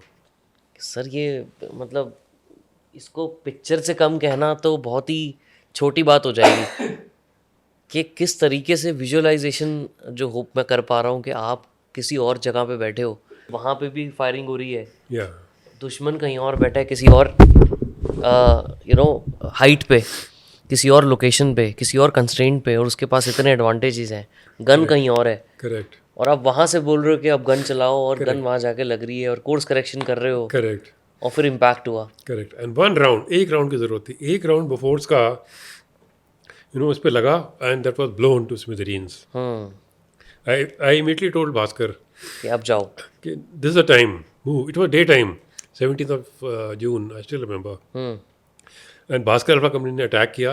कितने लोग थे इस कंपनी में उस time attack? Company is complete about, it's suppose to have 120, अच्छा। But we have about 70 to 80। अभी तक लोग आ ही रहे थे, कुछ छुट्टी से, कहीं से, कहीं से, because we moved so fast. About 70-80 लोग उस टाइम पे उस पहाड़ पे थे, उस कंपनी में। हाँ, उस कंपनी में, जो अटैक के लिए रेडी थे। करेक्ट, जैसे ही आपकी बोफोर्स गन ने फायर किया, बंकर डिस्ट्रॉय किया, करेक्ट। उसके बाद आप आगे बढ़े। Alpha company, Bhaskar went in, and we captured that entire. When we captured that, तो पूरा जो हम्प कॉम्प्लेक्स था was in the hands of 13 जैकरेव। 17th of July, just before last light, मतलब अंधेरा होने से पहले पहले हमने उसको कैप्चर कर लिया। तो ये जो नाम होता है अल्फा कंपनी, डेल्टा कंपनी, जैसे कैप्टन विक्रम बत्रा की तो डी कंपनी थी, डेल्टा कंपनी, राइट? तो ये किस बेसिस पे डिसाइड किया जाता है, अल्फा डेल्टा, या बस एक ऑर्डर है बस? No, all battalions, infantry battalions have 4 rifle companies, okay, and they are known as alpha bravo charlie delta, alpha bravo charlie delta. या then there is headquarter company, and then there is a support weapons company, जिसमें supporting weapons वगैरह होते हैं, and that's how it is standard. तो इसके बाद उन्होंने attack किया, हाँ, और भास्कर सर ने अटैक किया and then they captured the rocky knob area. Correct. फिर उसके बाद क्या हुआ सर? उसके बाद then we were the next task given to us was capture of point 5140। Now अगर मैं आपको बताऊं कि you know this is Tololing, from Tololing you have to come down like this and then there is a hump complex, और hump के इधर वो था रॉकी नॉब छोटा सा, जो अभी हमने डिस्ट्रॉय कर दिया था, and then after that is 5140 like this. So then 17th को हमने कैप्चर किया, 18th को I moved up, and 18th and 19th 2 days we made the plan for the capture of 5140. तो टोलोलिंग से भी और ज़्यादा मुश्किल होगा वो तो। Tolling से तो ज़्यादा, Tolling was strongly held, very strongly held, अच्छा। much more strongly held than 5140. It was a very big feature. And but इसका जो था terrain बड़ा difficult था, it was straight vertical up like this, 5140 का, and 5140 was more dominating.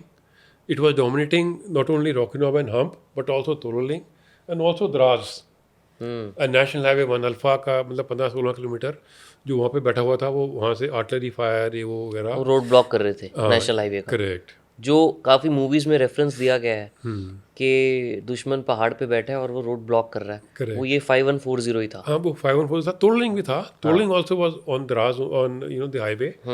इधर से tiger hill था, 4875 था, they all are overlooking the national highway 1 alpha. Okay. So but 5140 was higher than तोललिंग।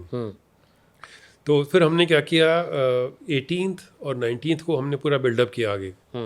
You know alpha company already done the job, first attack, and उसके बाद you know they were occupying that firm base नीचे, and then the next company to attack जो मैंने task की थी was bravo and delta company. तो bravo company was led by lieutenant Jamwal, Sanjeev Singh Jamwal, and delta company commander was lieutenant Vikram Batra. तो जब मैंने plan बनाया, यू नो पूरा दिन बैठ के देखा हमने, तो वी कुड सी 5140 के ऊपर 2 संगड़ नज़र आ रहे थे। संगड़ इज द स्टोन वॉल, एक इस कोने पे एक इस कोने पे, उसका हमने नाम रख दिया left sangar and right sangar. And पूरा दिन ऑब्जर्व किया तो we saw some movement of Pakistanis, but बाकी से ज़्यादा कोई हमको डिटेल नहीं मिली। सो वी न्यू कि एनिमी है वहाँ पर, कितनी स्ट्रेंथ में है, कैसे डिप्लॉयड है, उसकी कुछ ज़्यादा details we could not get. And तो अभी क्या है, ये frontal, normally we don't attack frontal. Frontal means right in front, सामने स्टीप स्लोप, दुश्मन भी बैठा हुआ है, आपको वेट कर रहा है। We try and attack from the flanks, fire from somewhere, attack from somewhere, but the terrain has to permit. You know अगर रास्ता ही नहीं है, नाला है, तो वहाँ से अटैक कर ही नहीं सकते हैं। करेक्ट। तो मैंने विक्रम बत्रा को और जम्वाल को, दोनों को पेट्रोल पे भेजा on 17th, ठीक go on patrol, go to the flanks and see कि हम कहाँ से आउट फ्लैंक कर सकते हैं। मतलब ये अटैक नहीं था, बस रेकी था। रेकी, हाँ, रेकी के लिए। हाँ। तो they came back by evening of 18th and they said कि सर यही 2 रास्ते हैं, उधर से भी, उधर तो पीछे नाला था, बिम्बट नाला है on the other side, and this side there is a gradual slope, but you have to attack either like this और लाइक दिस, दीज टू। तो विद दिस इंफॉर्मेशन हमने अटैक प्लान बनाया कि डेल्टा कंपनी जो है, Vikram Batra, you will attack like this frontally, a difficult approach, and Bravo company will outskirt on the left side and climb on this slope and attack the left संगर। और दोनों को मैंने initial objective दिए थे कि भाई आपका राइट संगर है, आपने वो कैप्चर करना है, और ब्रावो कंपनी ने लेफ्ट संगर को कैप्चर करना है। Once you capture and once you link up after capturing, then we'll have to play it by the ear, you have to see कि और कितना दुश्मन है, कितना डेप्थ है, and then we'll you know have a reserve company was there, Charlie company, कि भाई हमने आगे फिर कैसे प्लान करना है। So that was the plan. तो मैंने दोनों को बताया, and then I you know they made out their plan, they spoke to the company, spoke to the troops, and हमने फिर आर्टिलरी प्लान बनाया, और एक we make a fire base, कि जब आर्टिलरी का पहले फायर होता है when artillery lifts, because artillery का 300 मीटर का वो होता है डेंजर जोन। जब हमारे ट्रूप्स अटैक कर रहे हैं और 300 मीटर के अंदर पहुंचते हैं, तो हमारे गोले से हमारी कैजुअलिटी हो सकती हैं। So then we lift the artillery, then the machine gun from the fire base they fire from a flank. Machine gun is more accurate and they can take you much more closer, our troops, but when you are now in that beaten zone of our own weapon, तो वो भी बंद हो जाएगा। और फिर आपके rocket launcher जो वो कैरी कर रहे हैं, वो फायर करेंगे, और अपने लाइट मशीन गन फायर करेंगे, and then they will lob grenades and attack. So that was the plan. And then फिर मैंने को बुलाया दोनों को. मैंने कहा भाई प्लान बन गया. मेरे एक्चुअली दिमाग में ऑलवेज वरी वॉज कि both these people company commanders less than 2 years service. Less than 2 years service. Less than 2 years, both of them. While they had some experience in counter terrorist operations वगैरह in Sopore वगैरह में उन्होंने दोनों operation किए थे. But this is a different thing. This is conventional attack which is very very difficult and a difficult terrain. तो मेरे दिमाग में हमेशा प्ले करता है कि क्या will they be able to deliver, will they be able to do the job. तो मैंने उनको बुलाया, उनसे बातचीत की just to assess. But both of them had no fear, no worries. They were very confident that they were able to do the job. And then I asked them कि भाई जब आप कैप्चर कर लोगे तो आपने मुझे सक्सेस सिग्नल देना है. तो what will be your success signal? You have to tell me, because then on the radio set and there's a visual also. You fire a colored light to tell the company, to tell the CO and to tell the brigade commander कि भाई I have achieved the top. success. Yeah. I have reached the top and I have captured. तो जमाल को मैंने पूछा तो बोलता sir he thought. Then he says के ओ या. तो मैंने कहा व्हाट इज दिस, क्या बड़ा फनी था. तुम बोल के तो नहीं सर आई एम XNDA. और वहाँ पे हंटर स्क्वाड्रन में हर एक का स्लोगन एक होता है. तो इस हमारा हंटर स्क्वाड में था ये ओ या. तो वी विल कीप दैट. मैंने कहा ठीक है. तो as long as you give me the success signal I am happy with that. So then I asked Vikram Batra. मैंने कहा what will be your success signal when you. तो he thought for a while. इधर सोचा, फिर बोलता sir my success signal will be ये दिल मांगे more, which I found very funny. We don't have such success signal. थोड़ा सा कोड वर्ड टाइप होता है. तो वैसे दिस इज वेरी फनी. क्या है ये? कहता नहीं sir I will capture the bunkers, then I look for some more bunkers to capture again, which was just out of the blue. तो मैंने कहा ठीक है, I am okay as long as you give me the success signal. And sure enough, when both the companies went up at night and when they captured their respective objectives, so 3:35 again, these things are embedded in my mind. I can never forget. On the 20th of June, ये अपना Sanjeev Jamwal, he came on the radio set and he said, "Sir, oh yeah," and that was a great thing because it was a very difficult kind of objective. And after about an hour and a half, Vikram Batra came on the radio set and gave me the success signal, Dil Mange More. And that was a big morale booster for the whole battalion. क्योंकि हम तो नीचे ही बैठे थे. And सारी रात जब attack हो रहा था, आई वॉज सिटिंग इन अ पिट, ऐसे पत्थर लगा के. मैं साइड में रेडियो ऑपरेटर, पर रेडियो मैंने ऐसे लगाया हुआ था कान के साथ. आई डिडंट वांट कि रेडियो ऑपरेटर के पास रेडियो सेट होगा, वो पहले बात करेगा, फिर वो बोलेगा CO से बात कराओ, फिर मैं आऊँगा. No, I want to be on top of the situation at all times. तो whoever इज स्पीकिंग, कौन किससे क्या बात कर रहा है, क्या सिचुएशन हो रही है, where I need to intervene, I must be at all times in picture. तो वो कंटिन्यूसली मेरे कान के साथ ही लगा हुआ था. And of course the other company commanders जो रिजर्व थे, Charlie company, alpha company, they all were also listening to the conversation. And जब उसने सक्सेस सिग्नल दिया तो then again there was a lot of cheering and at night.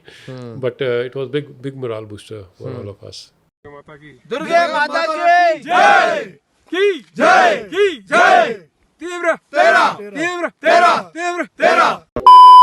What can also happen is कि radio set के ऊपर he can just converse with me and say कि let's say Sher Shah फौज चाणक्य, मैंने अपना काम कर दिया है या हमने कैप्चर कर लिया है. But there may be a situation where he may not be able to speak, और so then we have a dual success signal. एक तो रेडियो सेट के ऊपर कोड वर्ड बोलना है सिर्फ, तोता मैना. And for me I know तोता मैना मीन्स कि he has done this. And there are other code words also for other task के सेंड रीइंफोर्समेंट, तो there will be a different code word. Or open up MMG fire, there'll be a different code word. Instead of saying the whole thing, he will just say the code word. And then उसका एक visual भी होता है कि अगर दुश्मन ने radio jam कर दिया, वो बात नहीं कर पाया, तो he will fire a red color, जैसे हम शादी ब्याहों में देखते हैं, colored light जो होती हैं. तो we have, it's called a very light.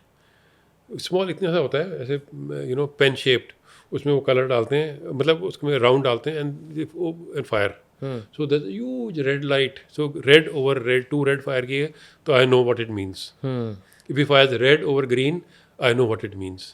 Open MMG, yeah, bring me mortar fire, yeah, I have captured, like that. So this is the significance of these success signals or code words. और हर operation में अलग code words, अलग हर operation में अलग signals. code words, exactly. But ये तो presence of mind का और ज़्यादा बड़ा टेस्ट होता है कि आपको rather than focusing on operation कि बुलेट कहाँ से आ रही है, वो तो है ही है, साथ में ये भी ध्यान रखना है कि इस टाइम पे सक्सेस सिग्नल कौन सा था जो मुझे देना है, या कोडवर्ड क्या था जो मुझे याद रखना है.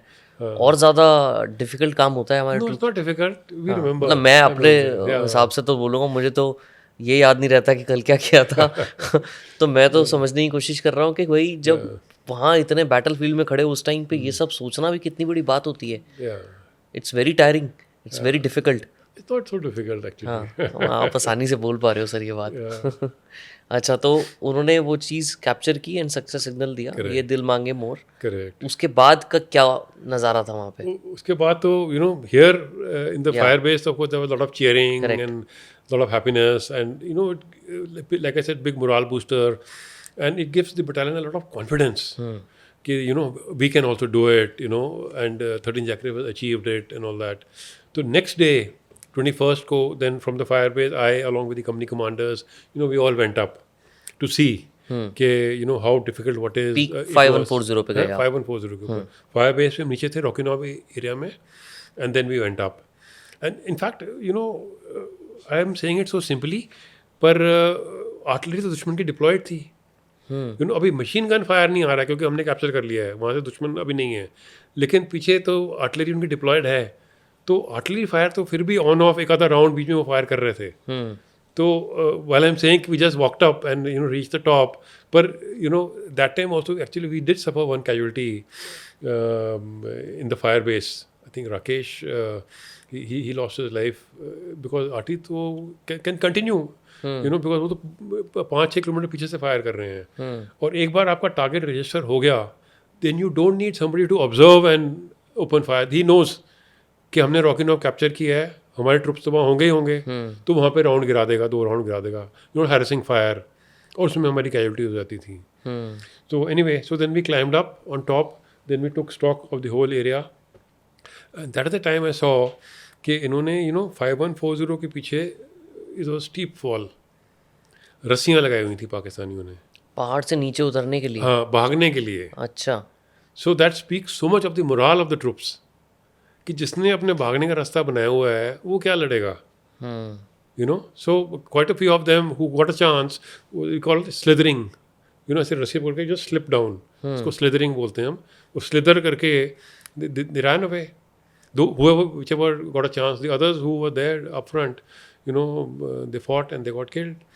So but the point is, what I'm trying to bring is that speaks of the morale of the enemy. अगर आपने भागने का रास्ता बनाया तो आप लड़ोगे क्या. आप वो प्लान भी पहले ही लेके चल रहे हो. Exactly, भागने का.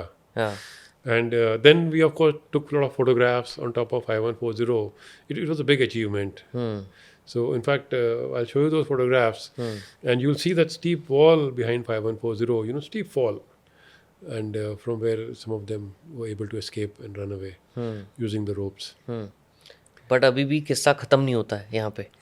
4875 अभी भी बाकी है. Correct. जो कैप्चर करना था. 5140 कैप्चर कर लिया, उसके बाद आगे प्रोग्रेस क्या हुई थी? तो 5140 कैप्चर करने के बाद we were de-inducted from there. तो द ब्रिगेड कमांडर ने बोला कि okay, you have done a good job, pat on the back and 10 days rest, refit and recoup, reorganise yourself, and we will let you know the next task. बस 10 days आप जाके अपना get back to whatever you have lost, take stock, etc. तो हम वहाँ से de-induct हुए, came down to Dras, and then we went back to Gumri. Gumri is just across the Zojila Pass, जहाँ पे सारे जो भी induct हो रहे थे या de-induct हो रहे थे ट्रुप्स सारे वहाँ पे deployed थे. तो we went back there, and that is the time we had a lot of media interaction. So when we went down, then Barkha Dutt came there. And I was given the permission to, speak to her and tell her whatever she wanted to do about the operations that we were doing. So she came to me and she said that, sir, we want to do a little, news article on the effect of weather and terrain on the troops, how difficult it is because of the weather and terrain which is obtaining in this area. So that is the time I explained to her, about the 5140 operation जो मैंने अभी आपको बताया है. So when she heard about all that, then she said, "Okay, sir, I have to take your interview with Tiger Hill and Tololing in the background." तो मैंने कहा वो तो यहाँ से from Gumri it is about I think 40 odd kilometers, Dras, and it was about to get dark. तो but she insisted कि no sir, we have to do it. तो मैं उसको बैठाया, जब मैं आया ही था वहाँ से, the same day I had come from there. So we sat in the gypsy, she was holding the camera and Jamie was her cameraman. वो पीछे बैठा and we drove back to Dras. And there वहाँ पर just in failing light, with Tiger Hill it was not yet captured, उस पर आटी चलेंग हो रहा था. With that and Tololing in the background, then she took an interview, which next day she sent those cassettes down in the Air Force helicopters. And then 13 Chakri was, all over television, in all the channels. She was working for Star News that time. And so the whole world came to know what is happening in Kargil and Dras. वहीं से वो दिल मांगे मोर हाँ, captain Vikram Batra का जो correct, iconic dialogue बन गया, correct. वो फेमस वहीं से हुआ था. उसी इंटरव्यू के बाद आई थिंक वो टेंट में बैठे हुए थे शायद. हैं? वो एक किसी टेंट में थे. हाँ, विक्रम initially बत्रा. वो मैंने इंटरव्यू दिया था with Tiger Hill and Tololing in the background, and then she came back and at night she spoke to Vikram Batra, Sanjeev Jambal, and the other officers, and in that tent, वो गुमरी में था. And उसके बाद तो मतलब that दिल मांगे मोर spread all over the country. लोग आपस में एक दूसरे को चिढ़ते होंगे उस टाइम पे कि मीडिया में तू फेमस हो गया है, जैसे कैप्टन विक्रम बत्रा के दोस्त तो उनको बोलते So होंगे. people were overall very happy कि that 13 Jack was in the news. हाँ. So that was important, and of course everybody done an outstanding job. Correct. And people were dying. Yeah. We lost Ajay Jasrotia in the first attack, in the arty shelling. We lost 7 Jawans in that attack. So at cost of that sacrifice, but 13 Chakri had lot of bravery brave actions were led to the success of capture of 5140. एक ना बहुत अच्छी saying है sir कि army में जब हम जाते हैं तो हमारी लाइफस्टाइल बदल जाती है, बट जब हम वॉर में किसी में बैटल फील्ड में जाते हैं तो हमारी लाइफ ही चेंज हो जाती है. राइट. तो आपने तो इतने वॉर खुद से देखे हैं और सैक्रिफाइसेस भी देखे हैं, लोग मरे भी हैं, शहीद भी हुए हैं. तो कोई ऐसा इंस्टेंस याद है जिसके बाद आपकी खुद की लाइफ चेंज हुई हो? Yeah, actually, I always quote this instance. जब हम कॉम्प्लेक्स पे अटैक कर रहे थे रॉकी नॉब एरिया में, so that was day time. और जैसे मैंने आपको पहले बताया, we fired rocket launchers, then we fired rocket launchers in the air burst. तो उस वक्त मैं खड़ा हुआ था वहाँ पर और मेरे साथ देयर वर 4 रॉकेट लॉन्चर्स वो फायरिंग, कवर लिया हुआ था हमने, और मेरे बिल्कुल साइड में रणबीर खड़ा था, Naik Ranbir, who was firing the rocket launcher. तो उसने, और पीछे हमारे 2 कंपनियां थी which were ready to attack after we were able to sort of inflict casualties on the enemy. तो रणबीर ने एक राउंड फायर किया and then he spoke to me. मेरे मतलब 2 कदम भी नहीं था वो दूर, मतलब ये एबल टू टॉक. कहता साहब उसका स्नाइपर मैंने देखा है, I will take his sniper. And मैंने भी पत्थर के नीचे I immediately I saw the sniper दे, ऐसे वेपन रखा हुआ, हेलमेट डाला हुआ, and I was talking to Ranbir. मैंने कहा he has seen you to change your position. मैं मतलब बात कर रहा हूँ उससे, पर वो उसका मतलब एड्रेनलिन इतना, मतलब he was so sort of charged. He told his number 2, उसने राउंड लोड किया. मतलब इट हैपन कंकरेंटली कि मैं उससे बात कर रहा हूँ, उसका नंबर 2 लोड कर रहा है, मैं उसको मना कर रहा हूँ और वो खड़ा हो गया. And before he could fire, the sniper was waiting, and the round came and hit him right here in the center, and he fell down right next to me. I'm talking to him, all this is happening, and he just fell down. और rocket launcher side में गिर गया. मतलब I saw him dying. This is one scene I cannot forget throughout my life. Right next to me, 2 feet away, and round here, and he kept breathing for next 15-20 minutes, and I saw him actually dying. This sort of shook me up actually. We had to call off the attack. And then I went back to Tololing and I, tried so many other things. And finally, we launched the attack next day when the RT came in the direct firing role. But the scene, every time I talk about it, my throat sort of, really chokes. It was really very sort of traumatic. और उस time पे क्या गुस्सा ज़्यादा था कि क्या mind में चला उस टाइम जब ये हुआ? गुस्सा तो था ही, but we had to find a way how to, overcome this obstacle and see how we can capture and, take our revenge.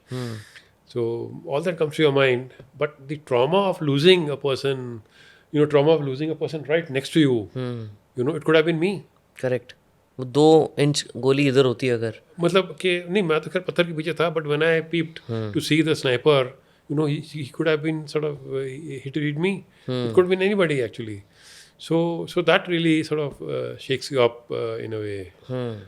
आपको लगता है सर कि आप मेहनत तो पूरी की और मेहनत करना ऑब्वियसली उसका इम्पैक्ट नज़र आता ही है, बट आपको लगता है लक भी बहुत बड़ा फैक्टर होता है इसके अंदर? जो आप जहाँ पे, जैसे आप इन्हीं की बात कर रहे थे सर की, जिन्होंने अपनी लाइफ सैक्रिफाइस की नेशन के लिए, पत्थर के पीछे आप थे और आपने बताया कि मैं भी हो सकता था। लक आपको लगता है कि रोल प्ले करता है? Luck, it's all about hard work actually. And when hard work, succeeds, then you say that you were lucky. But I think we should not confuse your hard work, all the effort put in, and leave it on luck. Luck favors the brave. And if you put in your best, then luck will favor you. But it is not that, it's just that you were lucky. It is because all the effort that one had put in, walked up to Loling, survived the RT shelling, and you reached there, and so all that hard work is, so like I said, luck favors the brave. Yeah. Especially the bravest of the brave. Especially the bravest of the brave. Yeah. ये situation पूरी ख़त्म हुई, आप D induct हुए, फिर 4875 की planning शुरू हुई, Yeah. राइट?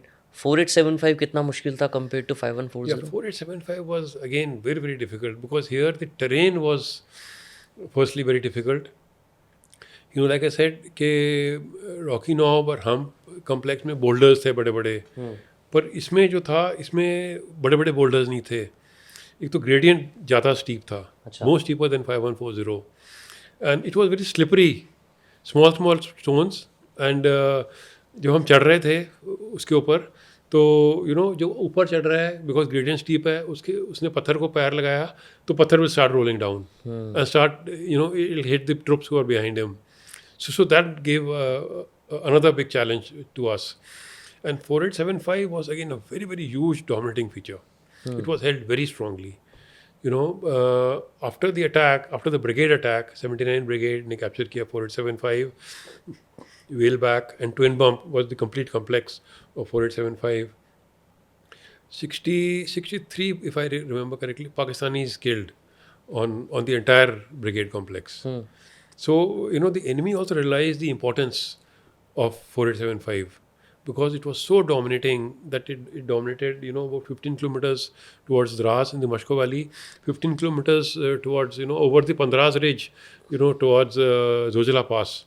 और इसके ऊपर was sitting Captain Imtiaz of Pakistan Artillery, who was with his periscope, which we captured, 20-time magnification, was bringing down artillery fire on the entire 30-kilometer stretch of National Highway 1 Alpha. So it was strategically very important, very strongly held, and therefore, it was a very difficult battle. उसकी preparation में क्या अलग किया? So we launched the attack on the 4th of July. Right. पर हमने around while हमको बोला था कि 10 days रेस्ट एंड रिफिट, पर हमको अगले दिन से ही टास्क मिलना शुरू हो गया था, and we build up into the Mashkoh valley 3-4 days, from Gumri, and now 4875 is very dominating. Like I said, उसको नज़र आ रहा है, तो we have to move at night to maintain surprise. जब हम गुमरी से आ रहे हैं तो जो 15 किलोमीटर स्ट्रेच है गुमरी से लेकर पंद्राज, वो सब सामने 4875 नज़र आता है, तो ऊपर वो बैठा हमको देख रहा है. तो सारा जो हमने मूवमेंट किया from Gumri to the Mashkoh valley was at night under cover. So it took 2-3 nights for the buildup. तो उसके बेस के ऊपर while the battalion, complete battalion, वो बिल्डअप कर रही थी, ammunition, ration, heavy weapons, I went up to do my reconnaissance. तो मैं alpha company commander major Bhaskar, major Gurpreet, we went up and did the reconnaissance, made our plan. तो fire base के ऊपर 17 Jat was in contact. Captain Anuj Nair was there, who briefed us. तो हम ऊपर गए, हमने देखा वहाँ पर कि किस तरह से एनिमी डिप्लॉयड है, कहाँ मूवमेंट हो रही है, एंड क्या टेरेन है, कहाँ से स्पर लाइंस है. तो मैं अलॉन्ग विद भास्कर हमने वो पूरा प्लान बनाया कि कैसे अटैक करना है, कैप्चर करना है. And then I came down back to the base, पर Bhaskar I left behind so that he can keep observing if there any changes to be made to the plan. तो मैं नीचे आया, फिर मैंने ब्रिगेड कमांडर को, जीओसी को brief किया कि भाई ये है, ये हमारा अटैक प्लान है, and this is how we will attack 4875. CO-17 Jat, colonel Baba was also there, and CO-2 Naga. All three of us, we briefed the brigade commander and the GOC and made our plans. And then finally we went up to the fire base. And 4th of July को हमने attack शुरू किया. तो जो 4th of रात में है, रात में at last light, I think around 8 o'clock, 2000 hours was the HR. तो HR के पहले हम जैसे हमने फायर बेस बनाते हैं, तो anti tank missiles, machine guns, AGLs, जो कि लास्ट मिनट फायर सपोर्ट देने के लिए. पहले तो आर्टिलरी फायर आ रहा है. So again before last light पूरा आर्टिलरी फायर, उस पर फायर हुआ, डायरेक्ट फायरिंग गन्स फायर हुई, and then at 2000 hours we started moving. तो इसमें हमने जो अटैक प्लान बनाया था 13 जैकरेफ का वाज चार्ली कंपनी, जिसने अभी तक हमला नहीं किया था, जो पहले रिजर्व में थी. हाँ, पहले रिजर्व में थी, एंड अल्फा कंपनी जो भास्कर की जो सबसे पहले अटैक किया था. It is by rotation. So these two companies were to attack. Charlie company was to go straight and capture area of flat top, जो कि हमने आइडेंटिफाई किया जहाँ पे दुश्मन का मूवमेंट हो रहा था. Alpha company was to go right flanking under Bhaskar and capture that area of 4875, link up there. पर इसमें लाइक मैंने बताया, एक तो pitch dark night, steep terrain, difficult terrain, movement was slow, and दुश्मन का फायर ऊपर से आ रहा था. तो we could not capture by first light, which is disastrous actually, क्योंकि वो तो ऊपर से देख ही रहा है. अब आपके ट्रुप्स नज़दीक पहुंच गए हैं और दुश्मन के वो ऊपर बैठा हुआ है, वो तो मतलब will inflict casualties and fire on you. So उस वक्त फिर Gurpreet, in fact his radio set also got damaged, he was the closest. तो ही स्पोक टू मी कि सर वो जो हमने बंकर दिखाया था वहाँ से फायर आ रहा है, अभी डे लाइट हो गई है and we are in trouble, do something. तो मैं फायर बेस में था, I could see right in front of me, and artillery fire हम बुला नहीं सकते थे because troops are very close. Like I said, 300 metre में तो you lift the arty fire. अगर हम आर्टी फायर लाते तो हमारी कैजुअल्टीज हो जाती. And so then I saw this Fagot launchers. मैं वहीं खड़ा था, मैंने कौशल को बोला, मैंने कहा फायर, वो बंकर है, उसको इंडिकेट किया. तो मैंने कौशल वॉज द नंबर वन. उसने जब लगाया टेलीस्कोप, तो through the telescope he saw the bunker. ऊपर उसने ना बहुत सारे अपने ट्रुप्स भी देखे, and he was a little hesitant कि मैं करूँगा फायर, अपने ट्रुप्स को ना इंजरी हो जाए, but there was no time. It was very critical because दुश्मन फायर कर रहा था. तो मैंने कौशल को बोला साइड में हो जा, एंड मैं लेट गया लॉन्चर के पीछे. That was the first time I fired a missile actually in battle, and I have been a instructor. अब मैंने वहाँ पे मिसाइल फायर की हुई थी. तो मैं लेटा, अब मैंने एम लिया and I fired. Now anti tank missile faggot is supposed to be fired like this, horizontal, in the planes to to destroy tanks. It is anti-tank missile. You can even destroy moving targets.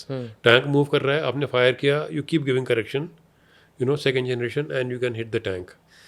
Now यहाँ पर high altitude में, जहाँ कभी पहले fire नहीं हुई थी, and firing like this, I had no hope in hell कि ये लगेगा. मुझे कोई उम्मीद नहीं थी, but there was no choice. Something had to be done. तो मैं लेटा और मैंने ऐसे किया, एम लगाया और फायर किया, and that missile went and straight hit that bunker. तो अब नाउ बंकर पे तो लगा, पर वो गुरप्रीत एंड हिज ट्रुप्स उसके नज़दीक थे नीचे, उनको कुछ समझ नहीं आया क्या हुआ, कुछ नहीं पता चला. दे heard the blast, but you can't see आओ ऊपर के क्या हो रहा है क्या नहीं हो रहा है. तो 17 जाट जो इधर हमला कर रही थी, they saw, it was day time, सुबह हो गई थी, तो they saw some people running and all that. तो वो रेडियो सेट के ऊपर में मैसेज आया कि सर वो अपने मिसाइल फायर किया है, कुछ तो हुआ है. तो मैंने लगाया एक और, I fired another missile. Again it went and hit the same spot. And again the same feedback we got from 17 yard. So then I told Gurpreet, मैं कहा, this is the time, move. Well, it's daytime, but there's no alternative. अभी कर लिया तो कर लिया. नहीं तो नहीं होगा. तो गुरप्रीत की चार्ली कंपनी के सबसे द लीडिंग सेक्शन में था Sanjay, Subedar Ramesh, Sanjay and Natinder. I still remember these 2-3 names. So Sanjay was the one who was the closest. So he was the one who immediately launched the attack, and he pulled out the enemy machine gun. But there was another one who fired, and he was badly shot up. Sanjay को 8-10-5-7 गोलियां in his arm and left side में लगी थी. But he pulled out the machine gun, he lobbed a grenade, captured at Sangar along with Natinder and Ramesh, captured one more bunker, neighboring one. And then the rest of the company went and attacked and captured that area of Flat Top. And that is how we reached the top. And in this action, Sanjay earned his Paramveer Chakra. And of course, he was evacuated and moved down. But this action earned him his Paramveer Chakra. But जब हम ऊपर पहुँचे, जब Charlie company ऊपर पहुँच गई और alpha company वहाँ से जो आ रही थी वो भी लिंकअप अभी कर गई, देन वी रियलाइज्ड कि हम ऊपर तो पहुँच गए हैं पर हमने पूरा 4875 कैप्चर नहीं किया है. क्योंकि वहाँ से उस फ्लैट टॉप एरिया से there was a narrow ledge which was going straight ahead, which has a steep precipice on both sides, and there was no way to circumvent it. और उसके मुंह के ऊपर अदर साइड वो Pakistani machine gun लगा के बैठा हुआ था. एंड कोई मूवमेंट करो, used to fire from there. And so it became a big problem. We could not move while we were sitting on top. पर ऐसे flat top, then that ledge हमने नाम दिया हुआ था उसका, and then वहाँ पे पाकिस्तानी बैठा हुआ. We were so close. Now this is 5th morning, 5th July morning, and 5th or 6th, though then we could not move. We tried everything, firing, sharing, this, that, but he was inflicting casualties. We were inflicting casualties. He was throwing grenades at us, but we were so close. It's a 4-second fuse. The 4 second is a lot of time, for us with that grenade. तो जब आप इतने नज़दीक हो, मैं इतना नज़दीक हूँ और मैंने ऐसे ग्रेनेड फेंक दिया तो वो 4 सेकंड बाद ही फटेगा. If you are smart enough and courageous enough to pick it up and throw it back, within those 4 seconds, तो फिर वापस आके यहीं फटेगा. तो मेरे जवान वहाँ पर, it takes a lot of courage कि उसने ग्रेनेड फेंका, आपने कैच किया और ग्रेनेड वापस फेंक दिया. That is the activity. I mean, I hats off to our troops that they were doing this. So, or what the Pakistani should have done, grenade आपने का पिन निकाला, रोक के रखते हैं उसका लीवर छोड़ा, count 2 and then throw. But that also requires courage. कि मेरे हाथ में ना फट जाए, which they were not doing. So they were just throwing. Our boys were picking up grenade and throwing. So that is the situation, and that is where we were abusing each other. और यहाँ पर उसने वो चिल्ला के बोलते हैं हमको माधुरी दीक्षित दे दो, हम चले जाएंगे. क्या बोला उन्होंने? कि साथी हमको माधुरी दीक्षित दे दो, हम वापस चले जाएंगे. So and हमारे तो यहाँ काफ़ी गाली गलौज कर पड़ा, जवाब दिया उन्होंने. But we were stuck for 2 days and it became very critical कि हमने ये कैप्चर करना है at the earliest, because side में 17 yard was also there. They were also not yet captured Hump complex. और जब हमने ये कैप्चर कर लिया उसके बाद 2 नागा ने जाकर जो ट्विन बम कॉम्प्लेक्स है वो कैप्चर करना था. तो 7th morning जो मैंने बताया चल रहा था, early morning they fired rocket launcher on the people who were sitting on top. RPG हैं, जो ऊपर बैठे थे हमारे, उनके ऊपर. और सबसे आगे था captain Naveen Anabheru, who was the closest of Charlie company. And उसके पैर के नज़दीक आके वो फटा and his leg got badly damaged. He was an EME officer attached with us, and so that became critical. So Vikram Bhatta took a patrol and he evacuated him. And when he evacuated him early morning, probably he was now the closest. And when he saw the ledge, तो he realized कि 2 दिन से, again ये तो मैं hindsight I'm thinking, I don't know what went in his mind. I'm mostly visualizing कि probably this went into his mind. कि उसने देखा कि 2 दिन से पलटन यहाँ पे, we are stuck, we are not able to do anything. The terrain is very difficult. The enemy is across. On an impulse, he with his AK, Subedar Raghunath was with him. He sort of told me later कि उसने इशारा किया कि भाई you leave it, you stay here. And he just charged. उस bunker पे. He just charged, firing his AK, killing the Pakistani, but then they were also ready, they fired. And he got a shot here. And we lost Vikram Batra there. Such a brave soldier. But while we lost him, but he gave us a foothold. You know, the enemy was shaken up. And immediately when Delta Company came to know and Charlie Company troops who were there in the forward area came to know that Vikram Batra has been shot, you know, there was no controlling of the troops. And immediately, you know, Delta Company got up and they launched the attack through that ledge and captured the entire ledge. And there the enemy was totally surprised. Early morning, you know, chai bana raha tha stove pe and halwa he was making right across the ledge. अच्छा There was a big fiberglass hut on the other side which we could not see. पूरे पीछे reverse slope में थी depth में और वहाँ पे stove के ऊपर ही was making halwa and tea and he was shot while, you know, making the tea in the morning. And some people ran away. My troops used their machine guns, you know, heavy machine guns to kill the people sort of running away. So 7th of July is when we lost such a brave soldier, but then we captured point 4875. And 4875 is now known as Batra Top on the name of Captain Vikram Batra. But बहुत ही अब बात करते हैं तो बहुत ऐसा लगता है कि एक पिक्चर चल रही है, राइट? बट जो ऊपर हो रहा होता है उस टाइम पे मेंटल स्टेट तो बहुत ही डिफ़िकल्ट है वो सोचना, उस टाइम पे रिएक्ट करना और वो करेज लाना कि यार अब नहीं तो फिर मुश्किल है ये करना. Correct. It's so difficult Very difficult. And very inspiring. What a brave soldier he was. Ji. You know, that he did not bother. He knew that from 2 days we are stuck here. And he knew, you know, that the enemy is sitting there with a machine gun. But he just simply charged, you know, and for the battalion. And thanks to his sacrifice, his brave action, that 13 Jacrif is what it is today. You know, that each and every soldier who is joining now, you know, छाती चौड़ी करके चलता है कि भाई मैं विक्रम बत्रा की पलटन हूँ या संजय की पलटन है. Brave of the brave. हमारा सर इसके बाद ना सर और भी बहुत सारे ऑपरेशंस हैं जिसके आप पार्ट रह चुके हैं. थोड़ा थोड़ा मैं उसके बारे में पूछूंगा. हालांकि मैंने आपसे बहुत सवाल पूछे हैं बट थोड़ा सा क्योंकि बहुत कम मौके मिलते हैं कि ऐसे हम बैठ पाते हैं. उरी अटैक हमारा हुआ था, राइट? तो उसकी प्लानिंग में भी आप इन्वॉल्व थे. थोड़ा सा उसके बारे में बताएंगे कि क्या सिचुएशन थी, कैसे वो आपको इन्फॉर्मेशन मिली और वहाँ से कितना आसान था वो प्लान करना और कितना मुश्किल, क्या क्या चैलेंजेस थे? So Uri was was a very unfortunate incident. वहाँ पर you know 2 पलटनें चेंज हो रही थी. तो जो नई पलटन जिसने आना था वो वहाँ पे कंसंट्रेटेड थी in the base and they were in tentage. And the terrorists from across, they saw this opportunity, they were infiltrated and, you know, heavy casualties were inflicted on that battalion. So that is the time it was decided that, you know, we have to retaliate. You know, enough is enough. हर बार नहीं सहेंगे हम. मतलब enough is enough. We have to retaliate and we have to put them in the place. So that is the time when decision was taken that we have to, you know, launch surgical strikes across.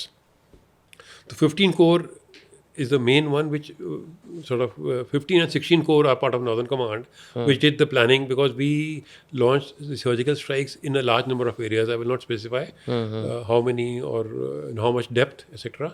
But Northern Command did all the planning in conjunction with military operations. I was in the military operations that time. And then the plans were approved and the hierarchy was briefed in the military operations.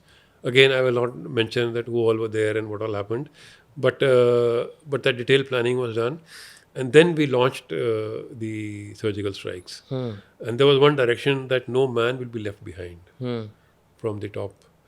कि मतलब बंदे सब वापस आएंगे घर while you're going in across the line of control and no collateral damage, only the terrorists have to be targeted. And that operation was launched in a number of places. It was very successful, totally successful. All troops came back. One boy got injured. He was brought back. He stepped on a mine actually on the way back. And then again the hierarchy was briefed. And then we briefed the media. General Ranveer was the DGMO that time. I was the ADGMO, number 2 to him. And I have mentioned in the book actually that we had directions कि before you speak to the media, before General Ranbir will brief the media, speak to the Pakistani DGMO. We have a hotline from military operations and tell him that our operations have ceased. This is what you did. We have destroyed. We had information about the terrorist camps and we have destroyed that. हमारे operations cease हो गए हैं. The owner of escalation is with you. If you want to continue, you can do whatever, then we will do. हमारी तरफ से operation खत्म हो गए हैं. That was the message we want to give them. अब now the Pakistani DGMO must be getting information from all these places where all this happened. So he was not picking up the phone. यहाँ पे पूरा media इकट्ठा हो गया था जवाहरलाल नेहरू भवन में जो MEA का मीडिया ब्रीफिंग हाउस है. And we were getting calls from there कि come, all the media is waiting. पर ये DGMO उनका फ़ोन नहीं उठा रहा था. It became a little criticality. तो हमने पूरा स्क्रिप्ट चेंज किया. In the meantime, he picked up the phone. And then I was sitting opposite, like we were sitting here. General Ranbir was speaking to him. I could hear his voice, shaken. He was totally shaken and all that. But he was told. He was briefed. And then we immediately went to Jawaharlal Nehru Bhavan, the media, and General Ranbir then briefed the media and explained what we had done and the success of the Uri operations, surgical क्योंकि strikes. उन्होंने तो कभी उम्मीद नहीं की होगी कि हम भी ऐसे आके उनको अटैक कर सकते हैं. Correct. राइट. बट बहुत थ्रिलिंग वर्ड यूज़ करना बहुत छोटा हो जाएगा सर. कि मतलब क्या माइंड में चल रहा होता है उस टाइम पे जब ये ऑपरेशंस प्लान हो रहे होते हैं. So there are 101 things that are going on in your mind, because you know what is happening, where you're visualizing. I was continually speaking to General Paramjeet Singh Sangha, my course mate, who was in that group. who was the MGGS of Northern Command. मतलब he is the Major General Staff who plans the operations in Northern Command in conjunction with all the corps commanders. So I was continuously in touch with him, throughout the night. From Delhi military operations, he was monitoring the operations there. I was getting a regular feedback, and I was telling my hierarchy what is happening. It is a huge adrenaline rush and worries. Again, when the last man came in, and I was telling Joe, stepped on the mine and all that, and when he was brought in, then we heaved a sigh of relief, and then the all okay report was given up the chain, all are back and. पूरी movie में एक बहुत अच्छी चीज़ दिखाई है इसके ऊपर कि DRDO ने काफ़ी हेल्प की थी. वो एक ड्रोन का यूज़ हुआ था. That I think was more fiction. That was that more bird fiction. which हाँ, they show. correct. ऐसा कुछ नहीं था. मतलब थोड़ा वो मसाला डालने के लिए किया जाता है. We use drones, but not that. Not that. वो गरुड़ नाम दे दिया था ना शायद उसको, ऐसा कुछ तो था. Something on those lines. Yeah. Nothing like that. Yeah. तो मूवीज़ की रियलिटी जो दिखाई जाती है मूवीज़ में कि आर्मी में ऐसे हो रहा है. उरी की बात कर लेते हैं या LOC कारगिल की बात कर लेते हैं. बहुत मूवीज़ हैं जिसमें आपको भी पोर्ट्रे किया गया है.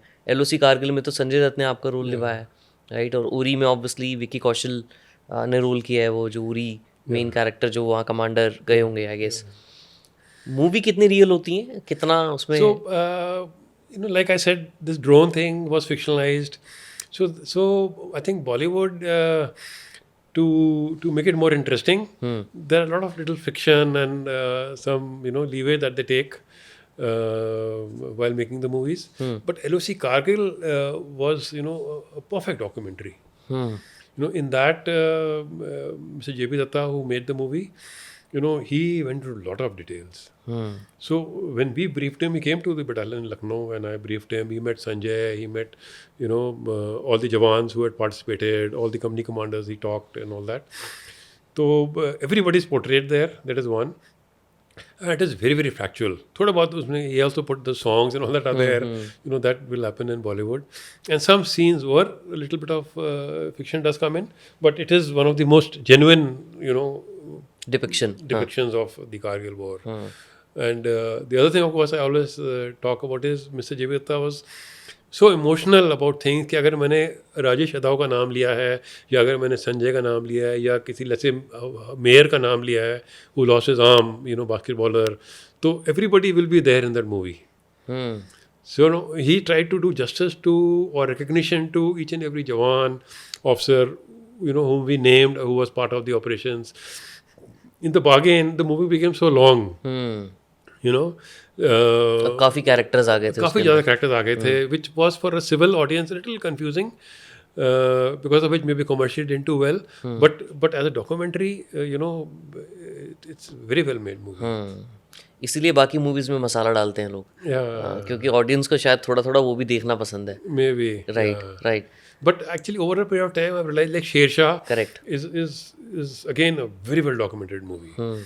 Again, in Sher Shah, I was involved, with Mr. Shabir Boxwala from the word go, from the script writing to, the beret badges, the dresses, uniforms, turnout, greetings, Jai Mata Di, which we say in the battalion, and, small things which are there, so that, it's almost perfect. There are small mistakes which I am aware of, which I will not talk about, right. which I have brought to the notice of Shabir Boxwala also when I saw that initial cut.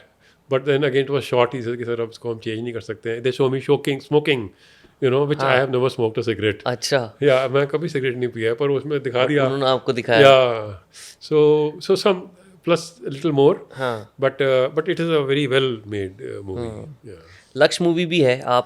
मैं आपको वही बता रहा था पहले भी कि मुझे जब भी कारगिल वॉर की मैं याद करता हूँ ना तो लक्ष्य मूवी का मुझे बहुत अच्छा एक रेफरेंस आता है क्योंकि वो मेरे जहन में वो बैठी हुई है वो movie. Yeah, I have not seen that movie, but yeah, I will, now that you mention, I will have a look. Correct.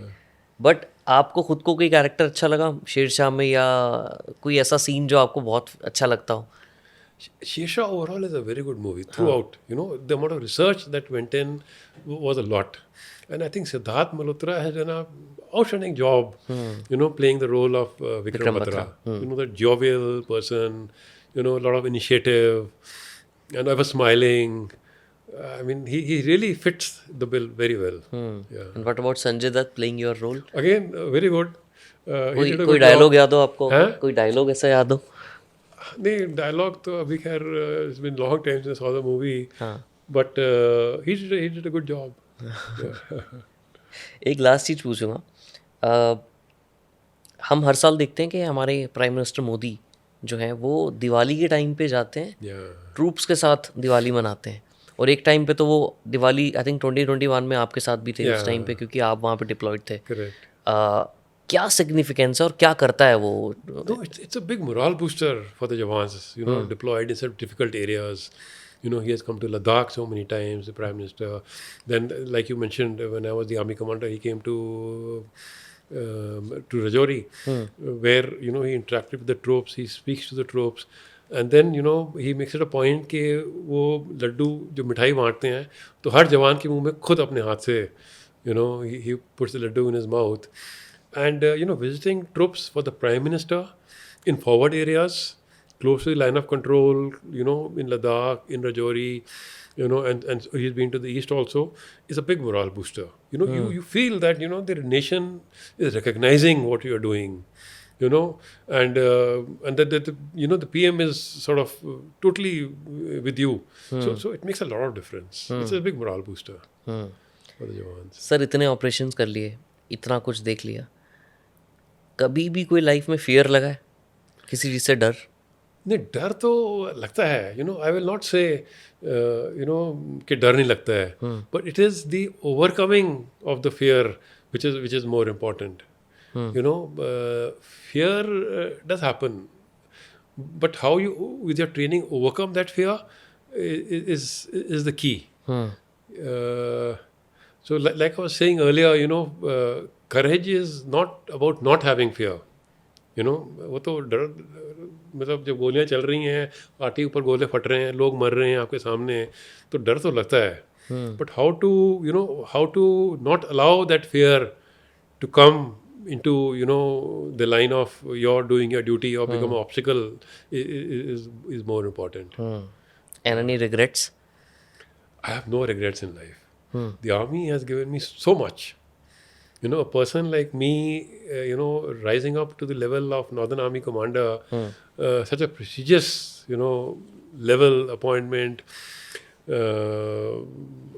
have no regrets in life. In my career, I have traveled, all over the country, east, west, north, south, everywhere. Been to Ladakh, been to the glacier.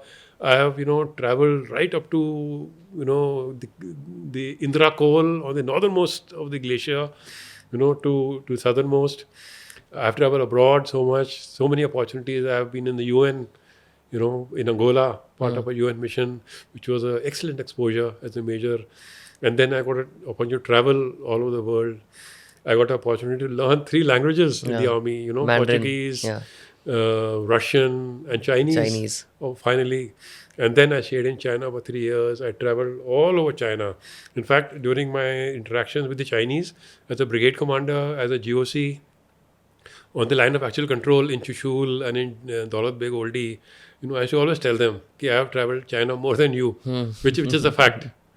एक बार ऐसे भी तो हुआ था, आपकी book में वो reference है कि उनको ये एजम्पशन थी कि शायद आपको चाइनीज़ नहीं आती होगी, और आपने जब बात की और आपने उनकी बात पूरी समझ ली, और वो काफ़ी सरप्राइज हो गए थे कि अब हम अपना ये So you डिफेंड had जो an advantage, and they used to be a little wary sometimes, क्योंकि sometimes to cut short, I used to immediately reply in Chinese. Normally in a discussion, he will speak in Chinese, जो मेरा counterpart था, फिर interpreter उसको interpret करके English में बोलेगा, फिर मैं जवाब दूंगा, फिर मेरा इंटरप्रेटर चाइनीज़ में इंटरप्रेट करेगा, तो बड़ा लॉन्ग प्रोसेस हो जाता था. So many times when I understood what he's saying in Chinese, I used to immediately reply back in Chinese. I totally agree with you. Let's move to the next point. So that saved time, and then they were a little wary also. Okay, he's understanding, so they could not do the private chat between themselves. Sir आप IMA में भी थे, क्योंकि आप वहाँ पे I think training को भी मॉनिटर करते थे, correct, if I am not wrong? No, I never went as instructor. I was, part of a panel to go as adjutant, right. which I was not selected. From Shashampur, I had gone there, and I had a lot of regret कि मैं select नहीं हुआ.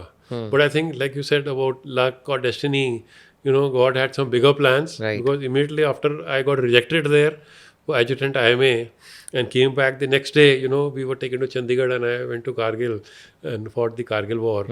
So God had bigger plans for me, but I was never an instructor in the IMA. But while evaluating people for different roles on operations, any 2-3 top non-negotiable rules for you? You see, sincerity, honesty, hard work, positive attitude. And how do you judge people for these? In your interactions, you give them a task, and actually now with so much of service, after talking to somebody for 5 minutes, I can make out how deep this guy is. So these 4-5 things which I mentioned is very, very important. You have to be sincere. Like I said earlier, you can make mistakes, but if they are genuine mistakes in the process of learning, it doesn't matter. But sincere, hardworking, and a positive attitude, very, very important. Rest everything will fall in place. एक last सवाल है sir, आजकल robot and AI warfare काफ़ी trend पे है, right? अभी अगर आप देखेंगे तो LLM जो लार्ज लैंग्वेज मॉडल्स जो आजकल आ गए हैं, उसकी वजह से robots are able to do lot of these task, right? And ऐसा कहा जाने लगा है, इलॉन मस्क की भी बीच बीच में बातें होने लग जाती हैं कि the Wars of the future will be fought by the robots. कितनी सच्चाई है इसमें? नहीं, कोई सच्चाई नहीं है. It can never happen. You see, that human in the loop of decision making is very, very important. Otherwise, things can really go wrong. So AI and robotics, etc., can assist the soldier or the officer or the army in, let's say, decision making, in analyzing the data and providing with some options, in your, let's say, swarm drones, in your cyber security, etc. But the war fighting will be with the soldier. That again, whatever even equipment you use, you may use drones, autonomous drones or whatever, but that in the decision making, that man in the loop is very, very important. That cannot be replaced. Thank you so much sir. मेरे पास अभी भी कम से कम 20-25 और सवाल हैं जो मैं पूछ सकता हूँ, और मेरे को समझ नहीं आ रहा मैं कौन कौन से टॉपिक टच करूँ, कौन से छोड़ूँ. बट बहुत बहुत बहुत अच्छा लगा आपसे बात करके sir. Thank you so much for being here, and thank you for the contribution Thank you. to the country and to the nation and its sacrifices. It's all my battalion, 13 Jackref. Yeah, it's thanks to 13 Jackref that I am sitting here in front of you and talking to you. नहीं sir, it's our privilege and honor sir. Thank you for being here. Thank you. Thank you. All the best.